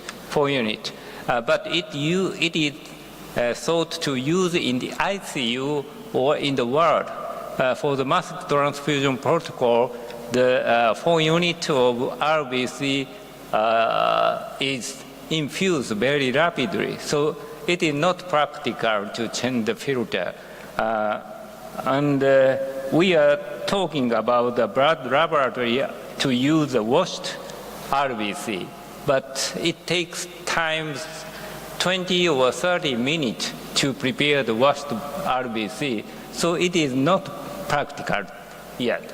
So now we are thinking about change the calcium administration.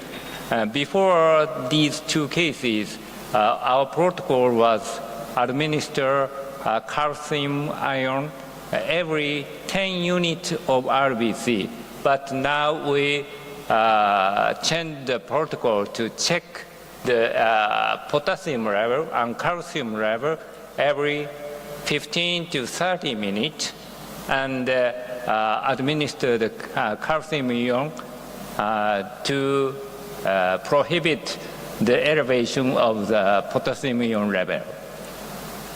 Thank you.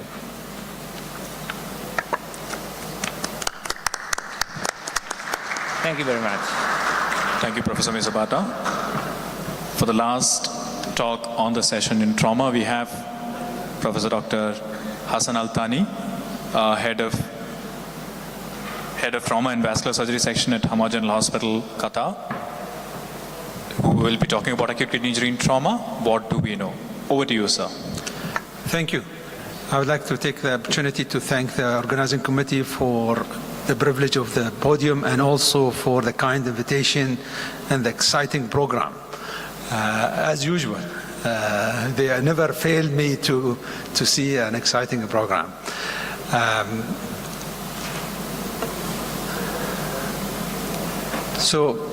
This is what Sagar recommended that we have to put the slides. So my name is Hassan Al-Thani. I'm from Doha, Qatar. I have nothing to disclose for this presentation except that I am working in Hamad Medical Corporation. So the specific objective of this is to review the pattern, the predisposing factor, and the outcome of acute kidney injury in a trauma patient. As we know, worldwide, the burden of kidney disease is rising, but the public awareness remains limited, and the public, including physicians, underscoring the need for effective communication by the stakeholder in the kidney health community.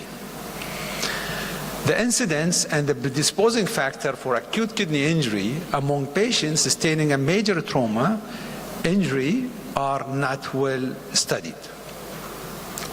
So the theoretical model for kidney disease in a trauma is, or in general, is usually we start with a normal kidney, then we have a raise in the kidney function, then the damage, and then the decrease in the glomerular filtration rate, ending with kidney failure. So with the damage, the GFR start to decrease, and then the damage actually start to increase. With that, the complication start to build up, ending with the mortality of the patient. So the pathophysiology of acute kidney injury in a trauma setting is a similar things. We actually give a contrast for these patients when they come for scanning. We have a tissue damage, we have hemorrhagic shock, we have rhabdomyolysis and abdominal compartment syndrome, as well as the excessive fluid that we give the patient. There is a ischemia, reperfusion injury, hypovolemia, myoglobin is produced, systemic inflammatory process, renal oxidative stress, and then intrarenal vasoconstriction, and the abdominal compartment will result also in renal parenchymal effect with the renal vein compression and actually compromise. And then we'll have the excess of fluid with renal edema, and the inflammatory process will continue, resulting in the aggravation and the start of the immune modulation and stimulation.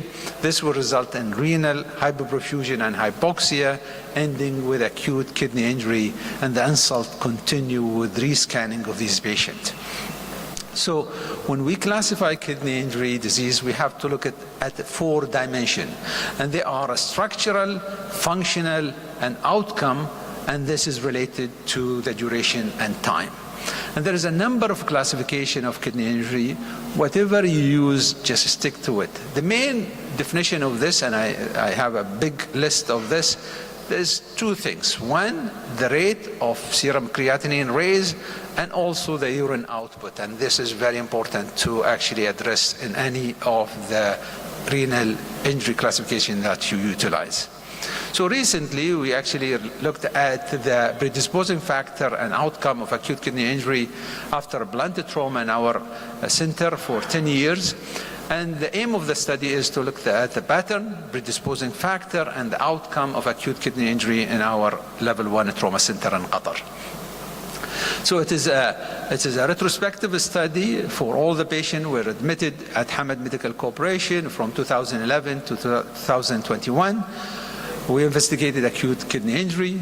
During this study, we had 140 patients out of 17,000 admitted during that period of time, which make it 0.8% of the total number of patients who were admitted. And the mean age of these patients is 40 plus or minus 20 years. When we look at the demography and clinical characteristic of patients who did not develop the acute kidney injury to a patient who developed acute kidney injury, we can see that renal injury patients were older, The comorbidity is significantly high, including hypertension, diabetes, and the history of coronary artery disease. Also, associated injury were significantly high in a patient with acute kidney injury. Head injury, chest, abdomen, and pelvis all significantly high, as well as the extremities. And when we compare the amount of blood transfusion and the activation of massive transfusion protocol, we can see that acute kidney injury patients were receiving more blood and more activation of massive transfusion protocols. When we also looked at the complication, patients with acute kidney injury suffer from more ARDS, more ventilation-associated pneumonia, sepsis, and also central line and catheter-related sepsis. And the length of stay of the patient in the hospital with acute kidney injury were significantly higher in comparison to a patient who did not develop acute kidney injury. Ventilation requirement is high, and hospital length of stay was also significantly high, with significant mortality. 65% of the patients who developed acute kidney injury died while they are in hospital. The mechanism of injury, majority of these patients were blunt injury. Road traffic accident was accounting for 41%, and then pedestrian is 25%, and the rest, whether it's a fall from height or a thud or others. The presentation of these patients to the trauma room, we had 32% of the patients with acute kidney injury presented with hypotension. 17% had cardiac arrest on the presentation. Myoglobin level on admission was 1,200 and increased after 24 hours to 2,088. The need for vancomycin in this patient was 7.9%. So this has actually increased the insult on the kidney, and the number of CT scans for these patients in average was 4, but it raised up to 11 CT scans for them, and the contrast required for these is quite high. When we looked at also the procedure done for this patient, we have 96% of the patients were intubated, the patient who actually suffered acute kidney injury. Hemodialysis was required in 64% of the patient, and patient who survived and off dialysis was 23%.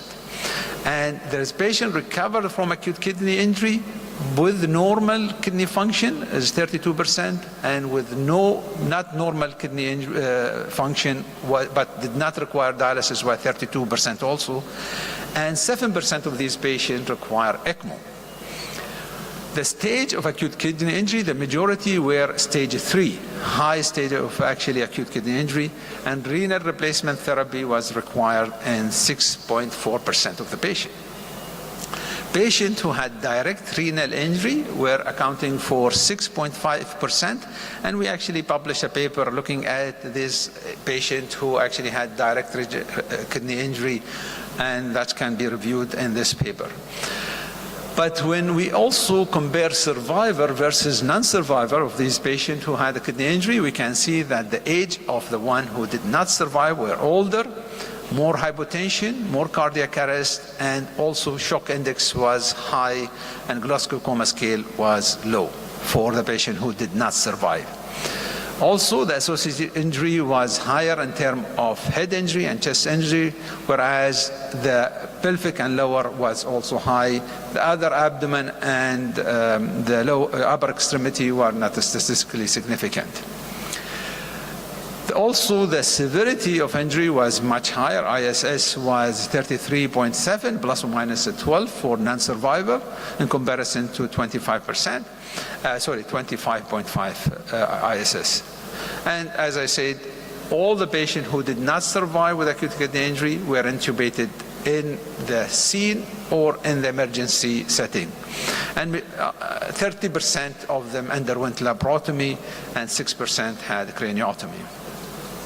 Complication was also significantly higher for the patient who did not survive. And the main thing when we look at the multivariate regression analysis for the predictor of mortality for acute kidney injury were age, hypotension, and injury severity score.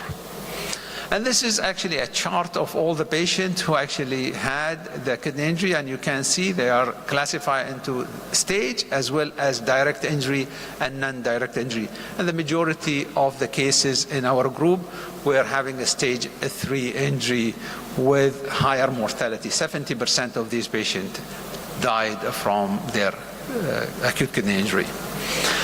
And the Kaplan-Meier for these patients showed stage 1 injury had the best survival. There is no much difference between stage 2 and 3 for these patients with acute kidney injury in terms of survival. When we looked at what's been published in the literature, there is 10 papers published in the literature regarding acute kidney injury in a trauma setting. There's 5 of them from a multi-center and 5 from a single center. And they were published recently from 2018 up to 2023 in our cases.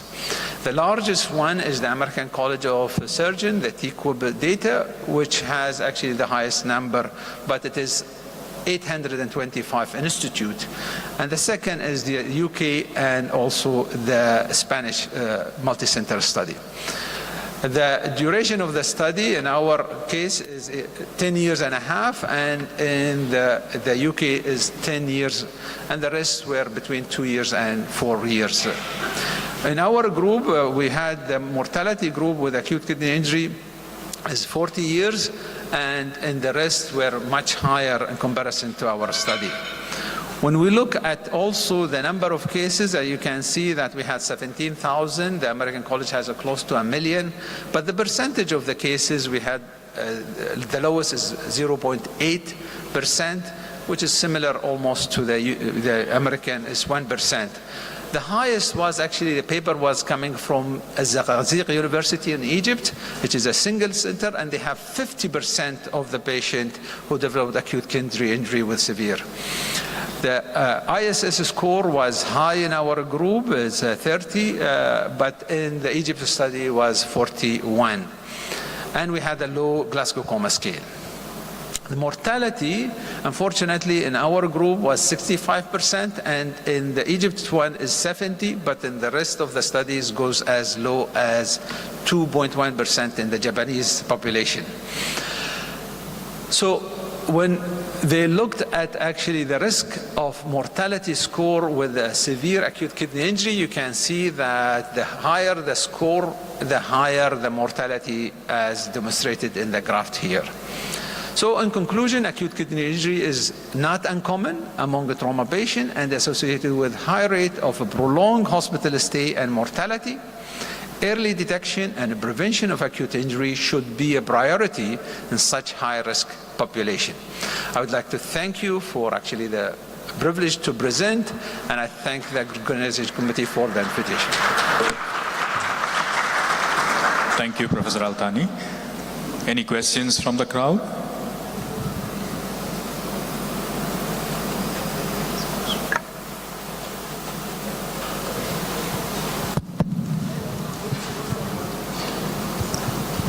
Hi, Doctor. Thank you for this great presentation.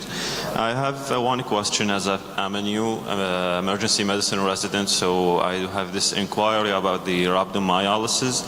So what is the greatest risk factor of rhabdomyolysis to cause acute kidney injury? Is it the site of the injury to the muscle? So for example, is it in a great muscle, for example, the quadriceps, or a small muscle?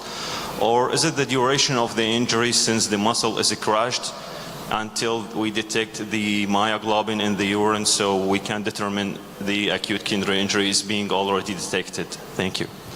Thank you. Excellent question. Actually, rhabdomyolysis is associated with both what you said. It's the size of the muscle and the timing of actual intervention. The best treatment for rhabdomyolysis is actually early detection and early treatment. And early treatment means need for fasciotomy should be done early, stabilization of bone, resuscitation properly with the fluid, and stabilizing the hemodynamic status of the patient. That's how we deal with it actually to reduce the rhabdomyolysis.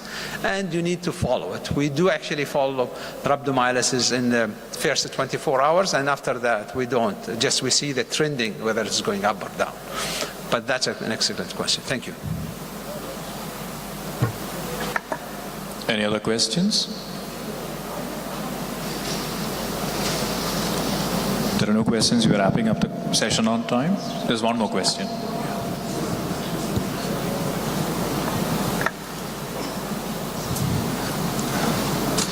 Hello, Dr. Altani.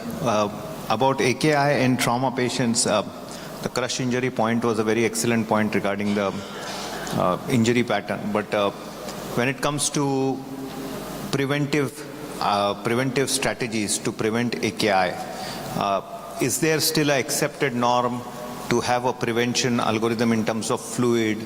Or if there is a crush injury, we start with bicarbs early, estimating rhabdomyolysis, or we make sure that the pressures are maintained, because if the patient is in hypovolemic shock, there is a high chance that there would be a kidney injury. Now, the new papers suggest that the creatinine and contrast don't go hand in hand, right? So in trauma patients, we use a lot of contrast when it comes to CT angiography. So the angiography has now become prominent in all traumas. So technically, we know that if there is hypotension, there is a chance that we will have kidney injury or there could be a kidney damage. But we still go ahead and scan the patients beforehand without knowing whether there is kidney injury or not. So do we have renal protective strategies which are mentioned in hypovolemic patients to make sure that the three major factors, that is hypotension, rhabdomyolysis or crush injuries, prolonged hypotension and the use of contrast, when they come together, that could be, so is there a renal protective strategy which has been discussed or highlighted in literature? That's a good question. In a trauma setting, the best renal protection method is resuscitating the patient early. By resuscitating is trying to stabilize the patient hemodynamically. When you achieve that, you actually achieve the renal protection method. Adding medical treatment, we know that it is not working for a trauma patient, and therefore, in my management of these patients, we looked after the ABCs, and the amount of contrast is factors, we know that, but if the patient requires it, we better do it, because unfortunately when we miss injury, that will actually worsen the condition of the kidney and the patient, and therefore, the best treatment is manage the patient as ABC, and bring them to hemostasis very quickly. Thank you.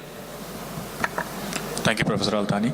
Requesting all speakers to come on stage and Professor Dr. Bashar to come on stage along with Dr. Sagar for a photograph.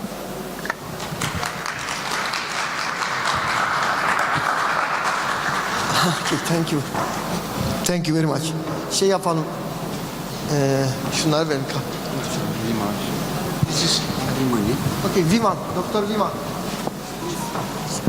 For you. Çekil kareyi. Onlar da alacağız. Viman. Viman şu. Viman şu. Bunu da aç.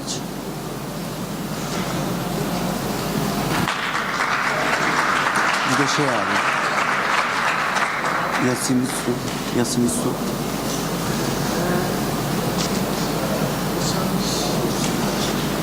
Şimdi heybe vereceğiz abi.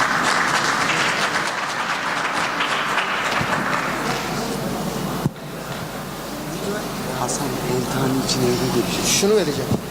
Dur Fatma. Oh, this is so good.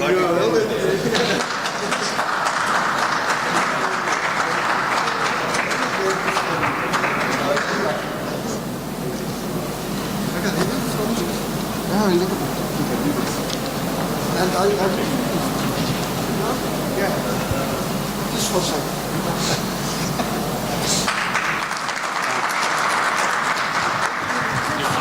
Tamam, in aşağıya.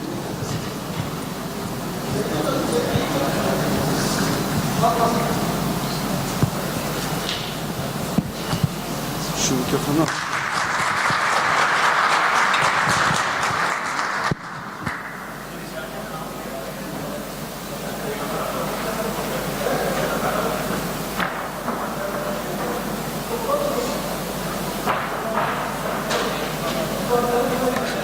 So we'll bring this session to a close now. We had excellent sessions about low-risk trauma decision-making, then a hemodynamically shocked patient using tech-guided MHP protocol, and then 2 cases with unfortunate outcomes following major trauma. And finally, Atuder ve Vacem Başkanı Sayın Profesör Doktor Başar Candar.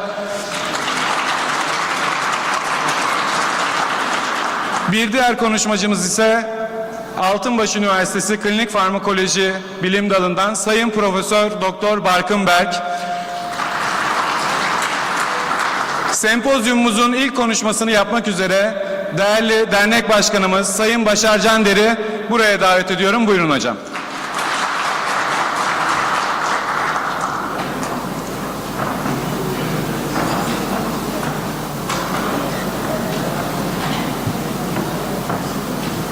Evet arkadaşlar, hepiniz hoş geldiniz. Gerçekten görüyorsunuz 3. gün ve hemen her salonda bir aktivasyon var. Salonlar yetmiyor. Özellikle burada arkadaşlarımız çok ciddi bir koşturma içindeler. Ama Dünya Kongresi olmasının böyle bir heyecanı var, böyle bir şey var. Ya burada yabancı konuklarımız var. Onlara biz Türkçe yapacağız anlatımı. Kulaklık getirebilir misiniz yabancı konuklarımıza? For Hasan El Tani and other maybe Sagar and okay. No, wait please. Okay. Biz başlayalım. Şimdi arkadaşlar, tabii ki acil servislerde en çok karşılaştığımız semptomun başında ağrı geliyor. Ama düşünün, mesela birinin bacağı ağrıyor veya omuzu ağrıyor veya boynu ağrıyor şikayetiyle geldiğinde ilk hissettiğimiz duygu nedir arkadaşlar?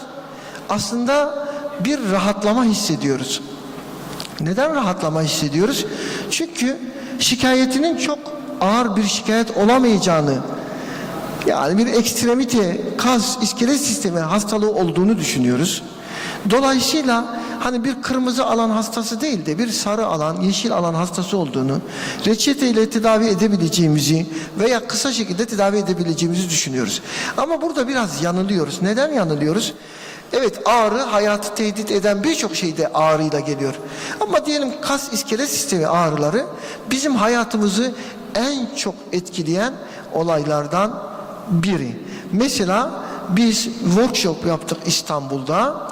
Workshop yapınca bir hocamız workshop yaptığımız otel mesafesiyle hastane arası 500 metreyi geçmiyor. Sayın Boy vardı burada. Otele yürüyüp geleceklerini planlamıştık. Bir türlü gelemediler. Sonra sorduk nerede arkadaşlar diye.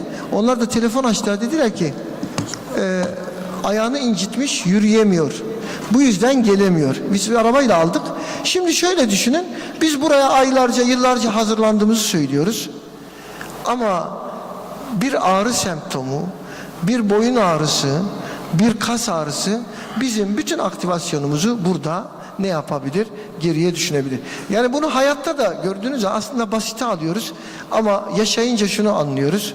Hepimiz yaşadık, yaşıyoruz. Bunun aslında hayatımızı ne kadar etkilediğini görüyoruz. Mesela hepimizin deneyimi olmuştur. Yaşamadan anlamıyorsun diyorsun ya. Ya mesela her gün çorap giyiyoruz değil mi? Çok basit. Herkes çorap giyiyor. Sırtı tutulan biri, sırtı ağrıyan biri nasıl çorap giyiyor? Ben birkaç defa denedim, neredeyse düşüyordum. Mümkün değil yani. Yardımsız çorap giymeniz mümkün olmuyor. Dahası şu ikisi